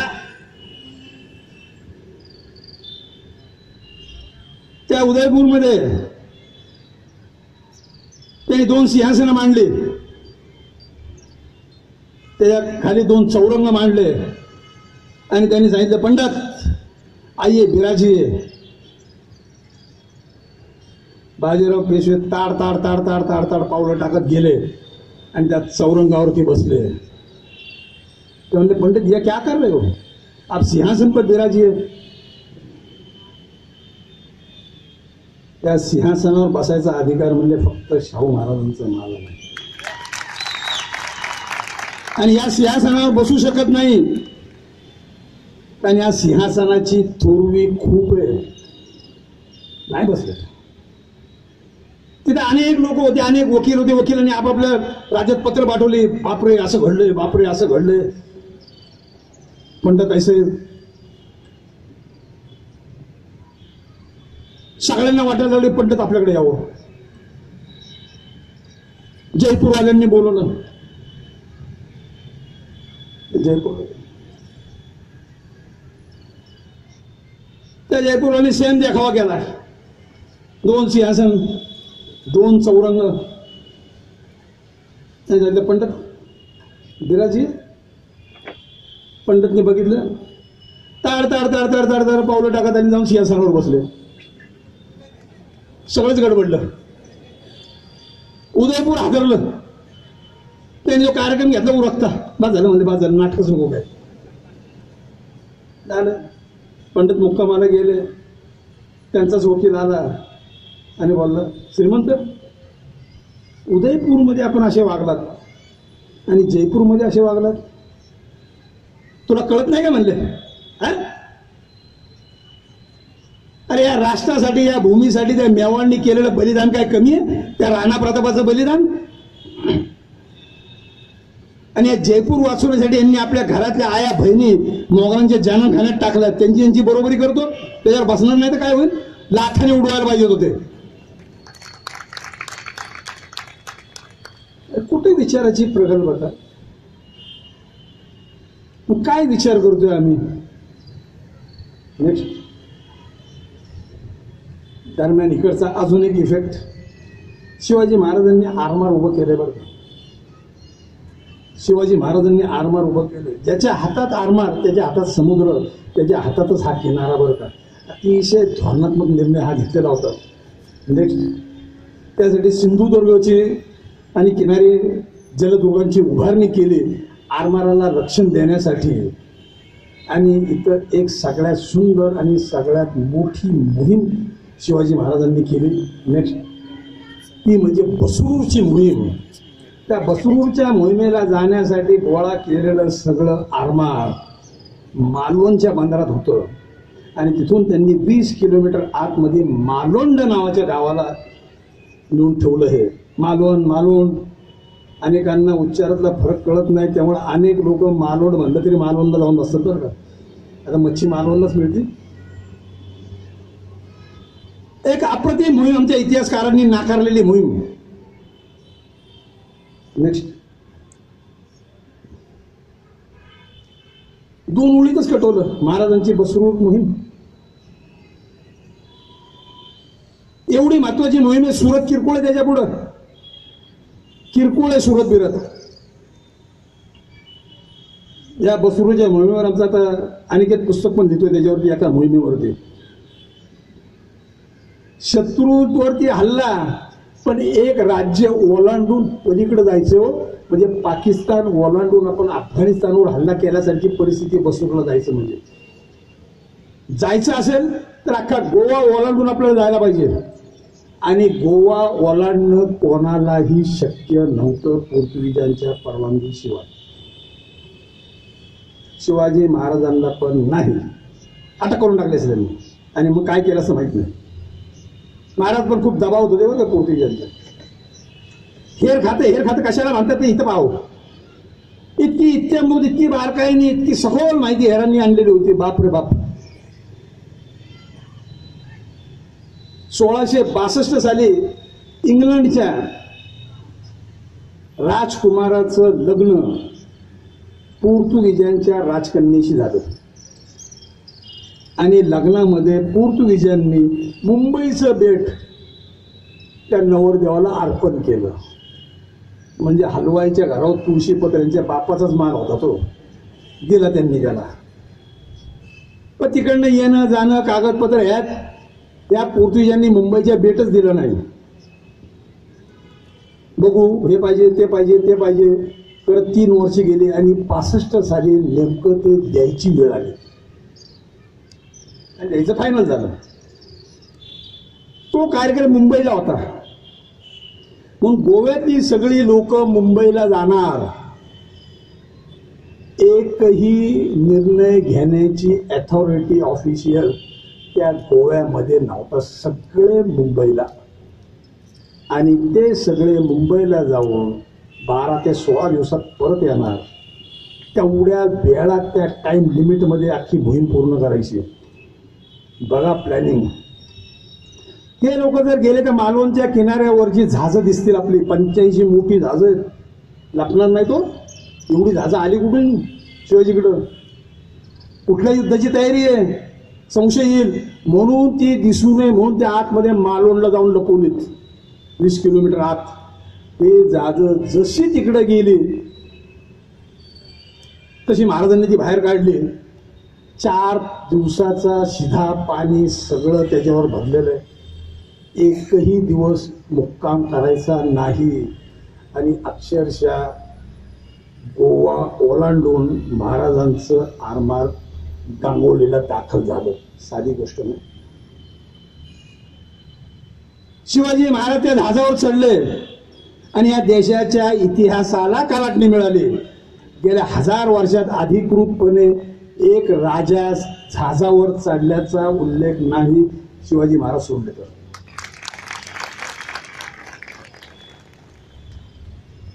सिंधू बंदीच मोडली. ही कुठून आली सिंधू हिंदूची बहीण माहित नाही. तर 10व्या शतकापासून यांनी वाट लावून टाकली या देशाची. सिंधू बंदी आली आणि किनाऱ्यावरचा संपूर्ण हिंदूंचा व्यापार ठप्प झाला.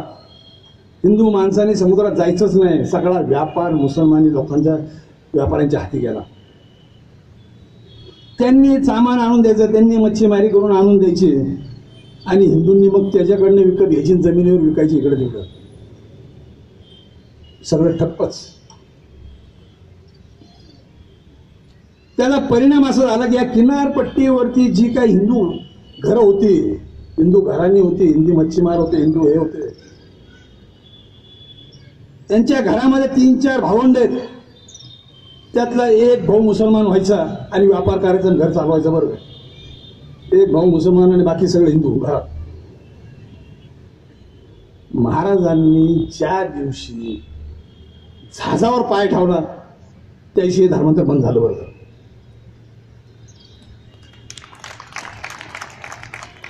इन इन टाइम अख्खी मोहीम महाराजांनी आवरली आणि 10व्या दिवशी आपली जहाजं परत पाठवून दिली. जहाजं सुखरूप मालवणला पोहोचली. 8-10 जहाजं महाराजांनी बरोबर ठेवली ते नद्या बिद्या ओलांडायला. आणि महाराज खुशकीच्या मार्गाने परत आलेले 16 दिवसात परत यायचे. कारण मिरझा राजा जयसिंग निघाल्याच्या बातम्या होत्या आणि तो बुराणपूरला येऊन थडकेल तोपर्यंत आपल्याला महाराष्ट्रात जायला पाहिजे. केवढं प्लॅनिंग येते. महाराजांनी जी नद्या ओलांडायला बारकी जहाजं ठेवली होती ती उशीर झाला आणि पोर्तुगीजांनी ती पकडली. बरं नाही सोडली त्यांनी. महाराजांनी खूप विनंती केल्या. महाराज विनंती करावं लागायची महाराजांना, नाही सोडायची ते. मग महाराज दमदाटी करायची. आणि महाराजांकडे खूप मोठा हुकमाचा पत्ता होता. मराठ्यांचा व्यापार ज्यावेळी मस्कतला वगैरे चालायचा बरं, येमेन मस्कतला, मस्कतच्या राजाशी महाराजांशी संबंध होते. त्या महाराज त्यांना सांगायचे मी त्यालाच हे जिंकलेला भाग त्याला देऊन टाकतो. मग पोर्तुगीज घाबरायचे की तो अरब जर इथं आले शेजारी आपल्या तो वाटच लागेल आपली. त्याशी ते म्हणाले ठीक आहे तुमचं काय म्हणणं आहे, जहाजच ना सोडतो. जहाज सोडायची. महाराज असा दबाव आणायचे बरं का. समुद्रावरती कोणालाही फिरायचं असेल तर पोर्तुगीज आणि इंग्रजांचे परवानगी शिवाय परवान्याशिवाय कोणालाही फिरता येत नव्हतं. औरंगजेब बादशाला सुद्धा नाही. अतिशय महत्वाची ही मोहीम. नेक्स्ट त्याच्या स्मरणामध्ये हे जे जुन्या मंदिराचं रिन्युएशन झालं बसरूनमध्ये, नेक्स्ट तिथं एक शिल्प आहे. त्यांचं म्हणणं असं आहे की हा जो हत्तीवरती मागच्या बाजूला हा माऊत त्याला मारतोय तो हत्ती म्हणजे पोर्तुगीज आणि त्याच्यावर जर अंकुश कोणी ठेवला असेल तो शिवाजी महाराजांनी ठेवलाय असं त्याला ते सांगायचं. असं ते शिल्प त्यांनी काढलेलं आहे. नेक्स्ट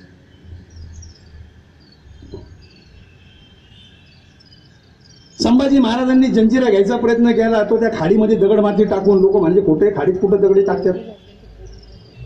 आता जानेवारीच्या दरम्यान ज्यावेळी फुल ओहोटी आलेली होती त्यावेळी किनाऱ्यापासून चालत जंजिऱ्यात जाता येत होतं बरं का. मग तिथला समुद्र ओथळ याची पूर्ण माहिती संभाजी महाराजांना होती. आणि अशीच घटना 85 साली पण घडलेली आहे. काही लोकांना पुरावे लागतात तर एकदा जाऊन बुडी मारून बघा म्हणावं तिथं हा पुरावा. नेक्स्ट आणि या सगळ्याचा परिणाम असा झाला आरमाराचा की समुद्रावरती एक शिवाजी जन्माला आला तो म्हणजे कान्होजी आंग्रे.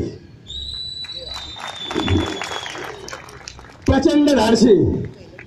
जगभर यांनी या आरमाराचं नाव पोचवलं. समुद्रामध्ये पाय घालायची मराठ्यांचीच काय मोगलांची काय कोणाचीही हिंमत नव्हती. त्या जहाजांना कारतच लागायची. ते सगळे पोर्तुगीजांचे. मग कान्होजीची दहशतच एवढी होती की या पोर्तुगीजांना आणि इंग्रजांना नंतर कान्होजीचे परवाने लागायचे समुद्रावर फिरायला. एवढी दहशत या माणसाने उभी केलेली होती. नेक्स्ट आणि तो सांगतोय शाहू नृपती आहे आणि कान्होजी हा त्याचा सेवक आहे. तो शाहूलाच राजा मानतो. नेक्स्ट ते त्याची मुद्राच आहे. हे समुद्राला पालान घातलं पाहिजे हे शिवाजी महाराजांचे शब्द त्या आंग्र्यांनी खरे केले बरं का. नेक्स्ट हा संभाजी आंग्रे. याला पकडण्यासाठी जगभरातून लोक येत होते. मोठं बक्षीस होतं. तिकडं मारायला लागलेले गुन्हेगारी केलेले फासावर जाणारे असले चाचे बिचे पळून यायचे इकडं. त्याला संभाजीला पकडू सापडलं. ते इथं आल्यावर इथं बातम्या यायचे कोण आलंय कुठून आलंय कुठल्या देशाचं. संभाजी त्यांनाच पकडायचा आणि आपल्या नोकरी ठेवून घ्यायचा. आणि त्याला तुला कोणी पाठवलेलं आहे काय करतो इंग्रजांनी. ठीक आहे ते इंग्रजांचे 4 जहाज इथं 4 लुटून ये. ते इंग्रजांचे जहाज लुटून आणायचं. त्याला काय ते चोर असते. ते पायरेट ऑफ कॅरेबियन पिक्चर जो आलेला आहे बघा त्यातल्या एका भागामध्ये जगभरातल्या सगळ्या चाच्यांना एकत्र केलेले आणि त्या ज्यामध्ये संभाजी महाराज दाखवले. हे संभाजी त्यात तो ओरडतो आय एम शॅम्भाचे. त्यांनी आपल्याला चाचा ठरवलं बरं का, हे खरे देशभक्त आहे. नेक्स्ट, आणि किती त्या दक्षिण अमेरिका जी अटलांटिक पासून ते पूर्णपणे ऑस्ट्रेलियापर्यंत आणि हा भारताच्या हिंदी महासागरामध्ये प्रचंड दहशत मराठ्यांनी बसवली होता. त्या सगळ्या भागामध्ये ज्याला कोणाला फिरायचं असेल त्यांनी मराठ्यांचेच परवाने घेतले पाहिजेत. आणि या सगळ्यांचा जो शिरपेश आहे तो म्हणजे तुळाजी आंग्रे. नेक्स्ट, हा तुळाजी आंग्रे समुद्रात उभं राहायचा. जहाज समुद्रात उभी राहतात कशी, कोणालाच कळायचं नाही. उभं राहायचं, कुठलं जहाज चाललंय आण पकडून, आहे का परवाना त्याकडे, जाऊ दे, नाहीये का परवाना, काढलाय का, दंड भरतोय का, नाही, बुडव, जप्त कर. लोकांना कळायचं ना हा उभा कसा राहतो मजीद. आत्ता आपल्याला सापडलं त्या मालवणच्या भर समुद्रामध्ये जमिनी जी आहे ही पाण्याच्या लेवलच्या थोडी खाली 20 मीटर, आणि त्या डोंगराची म्हणजे तो जो खाली भूभाग आलेला आहे त्याची पूर्ण माहिती आंग्र्यांना होती. म्हणून आंग्रे बरोबर तिथं नांगर टाकून उभे राहायचे. लोकांना कळायचं नाही हा भर समुद्र उभा कसा राहिला. ते आत्ता सापडलं बरं का. आणि योगायोगाने त्याला आता आंग्रे बँक नाव दिलं. ते आंग्र्यांचं उचित स्मारकच म्हणायला लागेल बरं का. नेक्स्ट, 1803 मध्ये त्यांनी सांगितलं की 1818व्या शतकामधले जगाच्या समुद्रावरती ज्यांनी कुणी राज्य गाजवलं, ज्यांनी कुणी सत्ता गाजवली, ज्यांचं आधी राज्य होतं, अशा 22 लोकांची यादी प्रकाशित करण्यात आली. हा पेपर इंग्लंडचा आहे, ते त्यांची लाल करणारच. 22 मध्ये 18 नावं त्यांची आहेत बरं का. 3 नावं फ्रेंच आहेत आणि क्रमांक 1 वरती तुळाजी आंग्रेचं नाव आहे. क्रमांक 1 वरती की जगाच्या समुद्रावर कुणी जर राज्य केलं असेल तर ते या मराठ्यांनी केलेलं आहे. ही साधी गोष्ट नाहीये. नेक्स्ट, 14 वर्ष 6 महिने तुळाजींनी राज्य केलं. पण त्या तुळाजीला पकडण्यात आलं, अटकेत टाकलं, त्याचं आरमार बुडवलं गेलं. दुर्दैव 30 वर्ष तुळाजी तुरुंगात 2 वेळा पळायचा प्रयत्न केला आणि दुर्दैवाने तुळाजीचा मृत्यू सातारच्या जवळच्या जे चंदन वंदन किल्ले त्या वंदन किल्ल्यावरती झाला. त्याचं एकही स्मारक नाही, एक स्मृती शिळा सुद्धा नाही. ती आपण बसवली पाहिजे. ती आपण बसू तर त्या दिवशी आपण आपल्याला मराठी म्हणून बरं बसू. आपण काही ना काहीतरी त्यासाठी करू. तो हा चंदनचा किल्ला. नेक्स्ट, मराठी ओरिसात पण शिरलेत. हा पूल मराठ्यांनी बांधला 250 वर्षापूर्वी. आजही 2-4 ट्रक एसट्या रेग्युलर वापरतात बरं का. 18 नाला मराठा ब्रिज असं त्याचं नाव आहे जाजपूरमध्ये. मी आता चाललो परवा या कार्यक्रमाला. 250 वर्ष झाली पूल पडलेला नाहीये.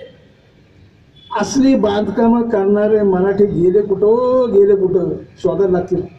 नेक्स्ट, कोणार्कचं मंदिर मातीने गाडलेलं होतं, काय थोडंफार उघडं होतं.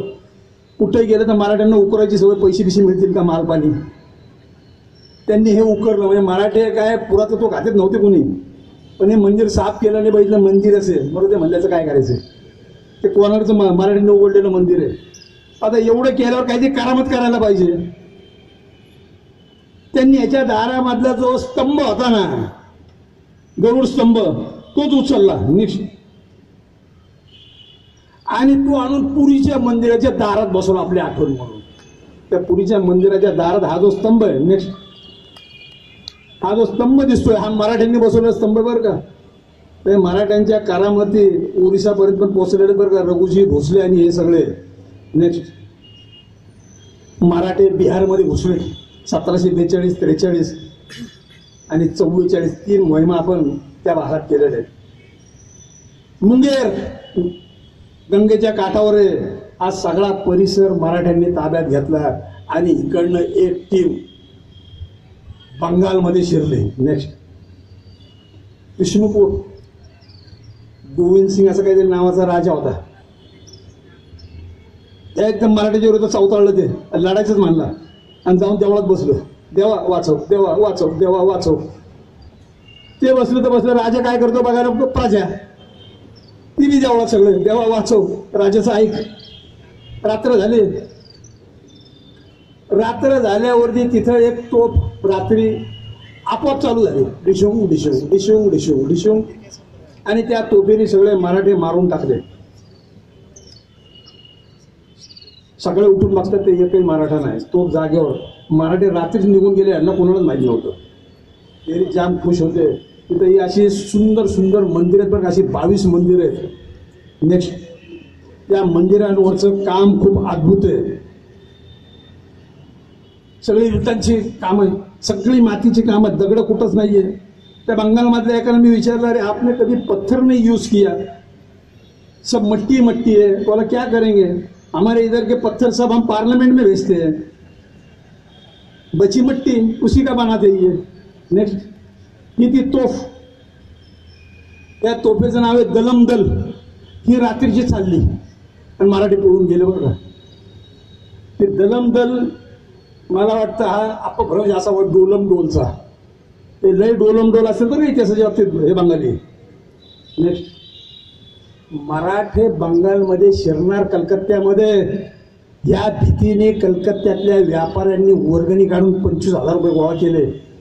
इंग्रजांना सांगितलं तुम्ही पण मदत करा, आणि त्यांनी तिथं कलकत्त्याच्या बाजूला 5 किलोमीटर लांबीचा हा खंदक खणला. तो खंदक मराठा डिच म्हणून ओळखला जातो, मराठ्यांच्या रीतीने. आणि तो सांगतो तोफेला घाबरून पळाले होते.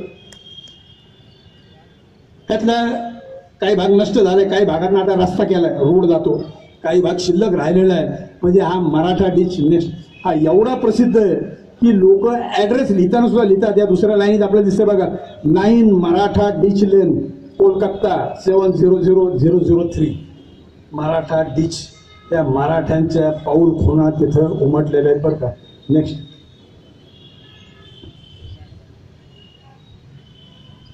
मोहम्मदशहा एप्रिल 1748 मध्ये गेला बरं. जून 1748 मध्ये निजाम उल मुल्क, आणि 49 मध्ये शाहू महाराज गेले. ते 3 या देशातले त्या काळातले समकालीन कर्तबगार राजकारणी होते. ते तिघच्या तिघ गेले आणि प्रचंड मोठी पोकळी निर्माण झाली बरं का. मग या पोकळीमधनं अपरिपक्व काही नेतृत्व नंतर पुढे आलेले बरं का, की ज्यांना या देशाचं राजकारण कळत होतं. ते तिन्हीच्या तिन्ही धुरंधर, तो जो बॅलन्स राखलेला होता, बॅलन्स संपला बघा तिथे 49 साली. नेक्स्ट, अब्दाली आला. नेक्स्ट, हा अब्दाली 5 वेळा आलाय बरं का भारतात. तिसऱ्यांदा त्याचा पराभव केलेला आहे. ते पळालं, पोराकडे सगळी संपत्ती दिल्ली लुटलेली, लाहोरला ठेवली. नेक्स्ट, मराठे त्याचा पाठलाग करत लाहोरमध्ये, लाहोर सोडवलं, तिथले गुलाम सोडवले. तहमस खान, त्या गुलामाने तर दरवाजेच उघडला मराठ्यासाठी. या त्या तहमस खानाने पुढे तहमसनामा लिहिलेला आहे बरं का. ही सगळी संपत्ती टाकून तो तैमूर पण पळून गेला. तिथं अली आदिल होता, त्याला इतका आनंद झाला आदिल बेग की त्यांनी मराठ्यांचं स्वागत केलं, मोठी मेजवानी दिली. त्या मेजवानीला जे दिवे लावतात ना, त्या दिव्यांचा खर्च 1 लाख रुपये केला त्यावेळेस. एवढी मोठी पार्टी दिली त्याने मराठ्यांना. सगळे पैसे संपत्ती मात्र इथं मिळाली. नेक्स्ट, हा किल्ला अतिशय सुंदर आहे. याचं हे जे सौंदर्य आजचं दिसतंय ते सगळी शिखांची देण आहे, राजा रणजित सिंगाच्या काळातले. त्याने खूप सुंदर हा किल्ला ठेवलेला आहे. नेक्स्ट, मराठे आत घुसले, अमरकोट ताब्यात घेतला. त्या अमरकोटमध्ये अकबराचा जन्म झालेला आहे. नेक्स्ट, हा राणीकोट. नेक्स्ट, रोहतास, या भारतामधला एक अद्भुत किल्ला. हा शेरशाह सूरने बांधला, 5 वर्षात बांधला. त्यांनी राजा तोडरमलला सांगितलं हा किल्ला बांध, आणि इन टाइम, कुठलंही रिटर्न कॉन्ट्रॅक्ट नसताना त्यांनी इन टाइम बांधला. नेक्स्ट, 12 दरवाजे, 52 खिडक्या असलेला हा किल्ला आहे. 30,000 सैनिक किल्ल्यात राहू शकतील अशी रचना असलेला संपूर्ण देशातला हा एकच किल्ला आहे. आता तो पाकिस्तानात आहे. तो हा रोहतास मराठ्यांनी घेतला. नेक्स्ट, आणि मराठे अटकेला गेलेत. इथं अटक नावाची नदी आहे पलीकडं, इथं संगम येतोय सिंधू आणि अटक. खैबर खंडीतनं जेवढे आक्रमक येतात तेवढे सगळे फिरून इथं येतात आणि इथून सिंधू ओलांडतात. कारण इथून पुढं काली घाटीपर्यंत 100 किलोमीटरमध्ये नदी ओलांडता येत नाही, कारण ती दगडांमधून जाते. तिने असे कातळ सगळा कापून काढलेला आहे. इथं उतारे, इथं ओलांडल्या जाती. अकबरांनी म्हणून इथे किल्ला बांधला आणि त्या लोकांना अटक प्रोटेक्ट केलं म्हणून त्या गावाचं नाव अटक आहे. मराठ्यांनी हे घेतलं. इथं आत शिरलेला पहिला माणूस आहे मानाजी पायगुडे, साबाजी शिंदे. ही लोक तिथं पहिल्यांदा शिरली बरं का. तिथं जाऊन आज आपण म्हणतो अटकेपार झेंडे लावले. मराठे अटकेच्या पलीकडे गेले. नेक्स्ट मराठे तिथून 60 किलोमीटर अंतर पेशावरला गेले. पेशावर, त्या पेशावरचा बाला हिस्सार मराठ्यांनी ताब्यात घेतला. नेक्स्ट आणि मराठे तिथून पुढं 40 किलोमीटर खैबर खिंडीच्या पायथ्याला जमरूदला जाऊन पोहोचले. म्हणजे अटकेच्या पुढं आम्ही 100 किलोमीटर गेलो होतो. मराठ्यांनी तिथून खैबर खिंड सोडून छापे मारले बरं का अफगाणिस्तानात. इराणच्या शहानीत ऑफर दिलेली होती की तुम्ही तुमची सीमा, त्या मराठ्यांची सीमा अफगाणिस्तानच्या एंडला न्या, मी माझी सीमा तुर्कस्तानापर्यंत नेतो, त्याला तुम्ही मान्यता द्या. दुर्दैवाने मराठ्यांना परत बोलून घेण्यात आलं तिकडनं आणि त्यांना तो भाग सोडून पुन्हा खाली उतरावं लागलं. नेक्स्ट बघा खाली तर लाहोरवरून अटकवरनं जमरूद, म्हणजे पेशावर, जमरूद आणि जलालाबादपर्यंत मराठे या पुण्यापासून 2350 किलोमीटर अंतर गेले होते. 2350 किलोमीटर. दक्षिणेकडे तर गेलेलेच आहेत महाराजच्या काळात, पूर्वेकडे गेलेत, पश्चिमेकडे गेलेत, हे उत्तरेकडे कुठपण मराठे गेलेले आहेत. नेक्स्ट त्या पानिपतचं युद्ध आपण हारलो. कारण नजीब उद्दौला मध्ये घुसलो, त्याने होळकर बाजूला झाले, जनकोजी बाजूला झाले आणि याच्यामध्ये सदाशिव भाऊचं नेमकं काय झालं हेच कळलं नाही. सदाशिव भाऊच्या सैन्यामध्ये जे मुस्लिम सैनिक होते आणि त्यांनी जे भगवे फेटे घातलेले होते ते फेटे त्यांनी काढले आणि त्यांनीच कापाकापी सुरू केली. लोकांना कळलंच नाही की सैन्य कोणाचं घुसलंय. त्यात हा मध्ये शिरल्यामुळे दोन्ही सेपरेट झाले आणि होळकरांना बाजूला पडावं लागलं. नेक्स्ट दुर्मिळ चित्र सदाशिव भाऊचं एका मोठ्या चित्रातला छोटासा पाठ घेतलेला आहे की सदाशिव भाऊ वरनं खाली पडले आणि बेपत्ता झाले बरं का. ते वारले, बेपत्ता झाले, आले नाही. अनेक कथानक त्याच्या बाबतीत. नेक्स्ट मराठे हारले पानिपत. अब्दाली पण हारला. अब्दाली तर स्वतःच्या 40,000 ते 30,000 सैन्य मारले गेलो. त्याच्याबरोबर सपोर्टिंग आलेले अनेक लोक मारले गेले त्याच्यात. आणि त्यांनी जाताना इथं पुन्हा कळवलं मराठ्यांनाच की दिल्लीचं रक्षण तुम्हीच करा.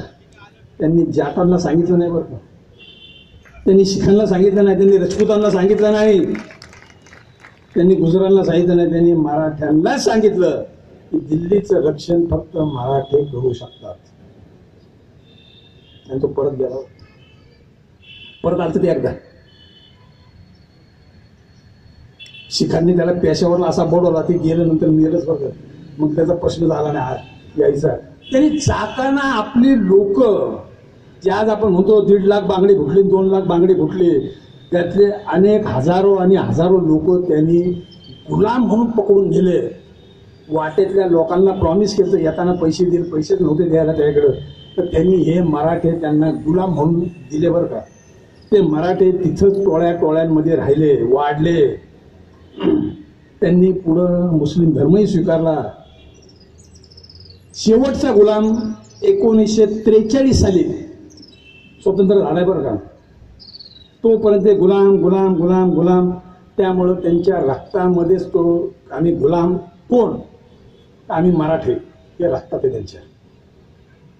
ही जी टोळी मुक्ती टोळी, त्यांची नावं कशी आहेत? हिकमत यार मराठा, जलालुद्दीन मराठा, त्या नावाची लोक आहेत बरं का हे. आणि आज हीच लोक तालिबानींच्या विरुद्ध लढत आहेत.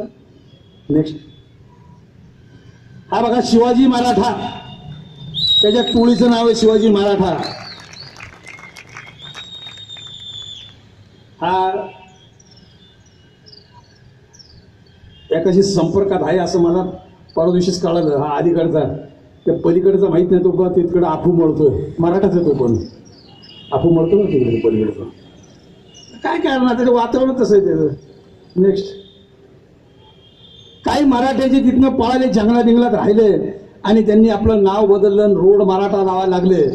त्यांनाही हरियाणामध्ये एक आयडेंटिटी मिळाली. जे 350 लोक पळालेली होती, आज त्यांची संख्या 7.5 लाख आहे. तिथला एक पोरग कलेक्टर होतं आणि त्याला नेहमी प्रश्न पडायचा की आपल्या पोराला ठेस लागली की ते पोरग म्हणते शिवाजी महाराज की जय. ही भानगड काय? त्यातनं शोधत शोधत शोधत तो आला. आता त्या लोकांना एक वेगळी आयडेंटिटी मिळाली, ते पानिपतचे मराठे. नेक्स्ट, ते दिसत बघा, पानिपतच्या स्मारकाला जाऊन ते तिथं नेहमी नमन करतात. ते हरियाणामध्ये असलेले त्या ठराविक भागात राहणारे सगळे मराठे आहेत. नेक्स्ट, सदाशिव भाऊ बेपत्ता झाले. तिथं तोताय बिताय आले, खूप पुस्तकं कादंबऱ्या झालेत. त्या सदाशिव भावांची अजून एक हिस्ट्री सांगतो तुम्हाला. हरियाणामधल्या एका गावामध्ये असलेला हा मठ आहे. नेक्स्ट, त्या मठाचा एंट्रन्स आपल्याला दिसतोय. नेक्स्ट, आतमध्ये 10 फूट उंचीचे शंकराची मूर्ती आहे. त्या शंकराच्या अंगावरच सगळे दिवे लावलेले आहेत, पायात बटन दिलेले आहेत. त्याला इच्छा होईल तेव्हा लावा आणि बघतोच होतो. हुशार जाट ना. नेक्स्ट, तिथं सदाशिव भाऊंची समाधी आहे. नेक्स्ट, ते सदाशिव भाऊ, तो वर एक हिरा लावलेला बघा तिथं. आता ते का हात लावून बघितलं नाही मी, ओरिजिनल डुप्लिकेट मलाच कळत नाही ते, पण वर तिथं एक हिरा लावलेला आहे. नेक्स्ट, हा म्हातारा त्यांची 12वी पिढी आहे सदाशिव भाऊंची. ती 12वी पिढी जरी फिजिकल नसली तरी एका पाठोपाठ एक जे नेमल्या जातात मठाधिपती, त्यातला हा 12वा आहे. आणि त्याचे आशीर्वाद घ्यायला मोठी मोठी लोक येत आहेत. तो बाजूला जो त्यांच्या चष्मेवाला बसलेला आहे, हा हरियाणाचे मुख्यमंत्री भूपेंद्र सिंग हुडा आहेत. आणि हा जो बाजूला पोरग आहे, हा आशीर्वाद घ्यायला आलाय खासदारकीसाठी. आणि खासदार झाला बरं का, सदाशिव भाऊंच्या आशीर्वादाने खासदार झाला. नेक्स्ट, खासदार झाल्यानंतर तो आलेला आहे, ते आता वारले आणि त्यांनी 13वी पिढी आता नेमलेली आहे. नेक्स्ट, 6 फूट उंचीच आहे. आणि गेलो त्याला भेटायला, तर लावा म्हणलं सॉरी बाबा, तुझं काम आहे. भरपूर उंची, नॉलेज चांगलं आहे, फारशी माहिती नाही आहे पुण्याचे म्हणल्यावर. खूप आकाशात खूप वेळ बोलणं झालं त्याचं. नेक्स्ट, ते त्याची कानाची भोकच एवढी मोठी इंचाची भोकच, त्यातनं ते काहीतरी घातले त्यांनी. ते 13वी पिढी. आता नेक्स्ट, आता लोक विचारणारे कशावरनं, तुमचं तुम्ही बघा. आता हे खाली लिहिलं बघा त्याच्यात, म्हणजे दादा दिशाचं मंदिर, श्री सिद्ध बाबा सदाशिवराव भाऊराव नाथ जी की गद्दी, डेरा लांगेवाला, रोहतक जिल्ह्यात आहे बरं काय. लांगेवाला नावाने गेला तरच ते सापडेल. आणि तिथं मठ मानतात. बाकीचं संशोधन करा ज्याला इच्छा असेल त्याने. नेक्स्ट, होळकरांवरती पानिपतचा आरोप केला जातो. नेक्स्ट, सूरजमल जाट, दिल्लीची मुतालिकी पाहिजे होती, लई विरोध. ह्याला अडवला होता कुंभेरला पैशासाठी, पैसे काही दिले नाही. आणि बोल बच्चन लय भारी होतं, त्यांनी मारलेल्या एका तोफीच्या गोळ्याने मल्हाररावचं पोरग मेलं. नेक्स्ट, त्याचं हे स्मारक आहे. त्यांनी एवढं मल्हारराव चिडले की यांना दोन्ही किल्ले नष्ट करतो, माती अख्खी यमुन्यात टाकतो. इतकं घाबरलं की त्यांनी शिंदे भिंदे सगळ्यांना गोळा केलं आणि मांडवली केली बरं का. खरं तर याच्याकडनं 3 लाख रुपये घ्यायला पाहिजे होते. त्यांनी एवढी मांडवली केली, त्यांनी 40,000 रुपये दिले बरं का आपल्या हातात मल्हाररावच्या. नेक्स्ट, हा ईश्वर सिंग, दुसरा सवाई जयसिंग मृत्यू पावला आणि हे गादीवर आलं. याचा तसा डायरेक्ट कनेक्शन नव्हतं. माधव सिंग त्याचं पोरग. यायला पाहिजे होतं, पण मोहम्मद शहाचं ह्याच्यावर प्रेम म्हणून ह्याला बादशाह केला. म्हणून तो माधवसिंग होळकरांना भेटला की मला गादीवर बसू द्या, ह्याच्यावर दबाव आणला. ह्याने टोंक वगैरे जे जिल्हे आहेत राजस्थान जयपूरच्या बाजूचे ते त्याला दिले. हा गादीवर आला आणि हा एक माणूस असा आहे की ज्यांनी अब्दालीचा पराभव केला, ती ज्या 3 माणसांमधला हा एक माणूस आहे ईश्वर सिंग. एवढा शूर पराक्रमी आहे. पण याला धडा शिकवण्यासाठी नेक्स्ट मल्हारराव आले. मल्हारराव जयपूरमध्ये शिरलेत. ही गोष्ट कळाल्यानंतर या शूरवीर ईश्वर सिंगांनी काय करावं, तर या ईश्वर सिंगांनी विष खाल्लं आणि नाग आणला होता, नाग चावून घेतला आणि त्याच्या घरातल्या बाकीचे 17 अशा 18 लोकांनी आत्महत्या केल्या. बरं का, 17-18 तासानंतर मल्हाररावांना कळालं काय झालं, अंत्यसंस्कार केला. म्हणजे मल्हारराव होळकराच्या भीतीने अब्दालीचा पराभव करणारा ईश्वर सिंग कसा वागला बघा. म्हणजे मल्हाररावला काय दोष देतात. एक मॅच मध्ये माणूस समजा 0 आउट झाला, 50 वेळा तेंडुलकर आउट झालाय, त्याचं काय. एक मॅच आम्ही हरलो पानिपतची, अरे अख्खी सिरीज जिंकली आम्ही, अख्खी सिरीज. हा माधव सिंग ह्याला मदत केली मल्हाररावने. भोळा बाबडा माणूस आहे, कुणाला मदत करेल, हे गद्दार निघाल चला, हरामखोर, हरामखोरच. याला जयपूर पाहिजे, मिळालं याला, पैसे देतो म्हणला, पैसे दिले नाही. आपल्या लोकांना काय घेणं देणं बाकीचं होतं. तर तुमची बायका पोरं पाहिजे, आम्हाला काय करायचं, पैसे दे फक्त. मराठे घुसले, पैसे द्यायला तयार नाही, पैसेच नाहीत माझ्याकडे, थोडेच मानला.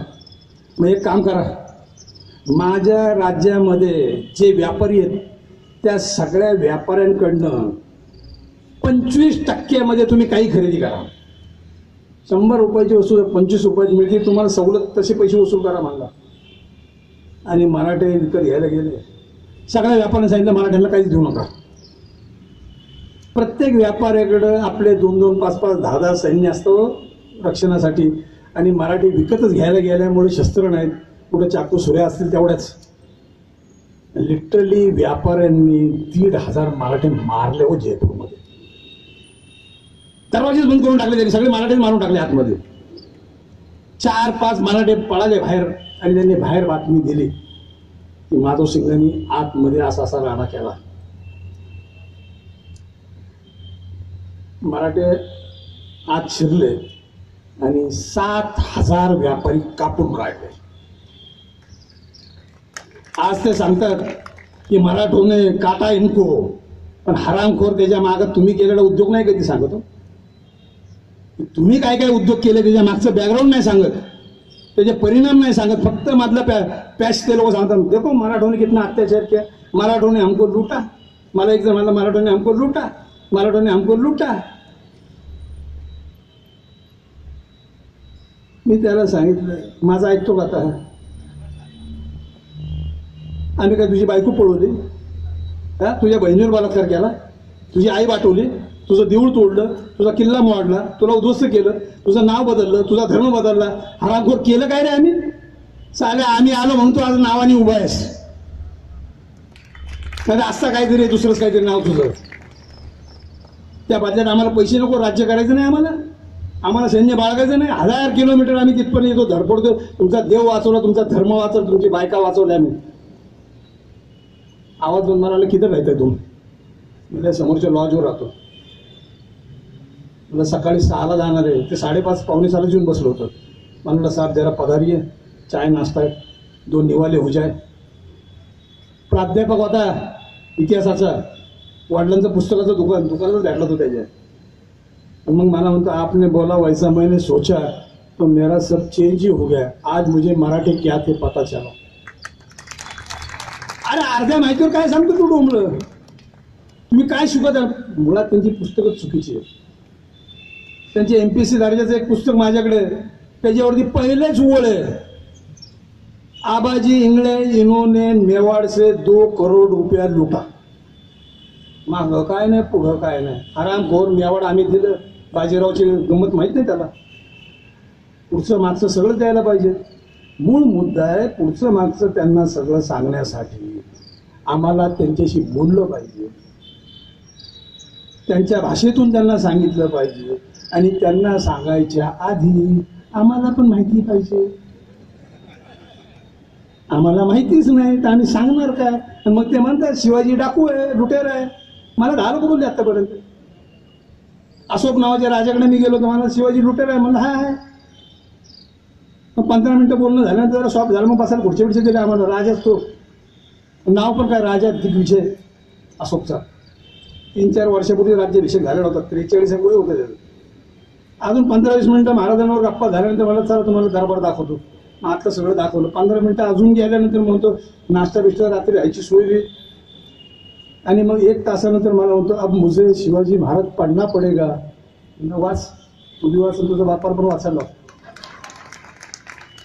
सांगायला पाहिजे, आम्ही सांगायला पाहिजे.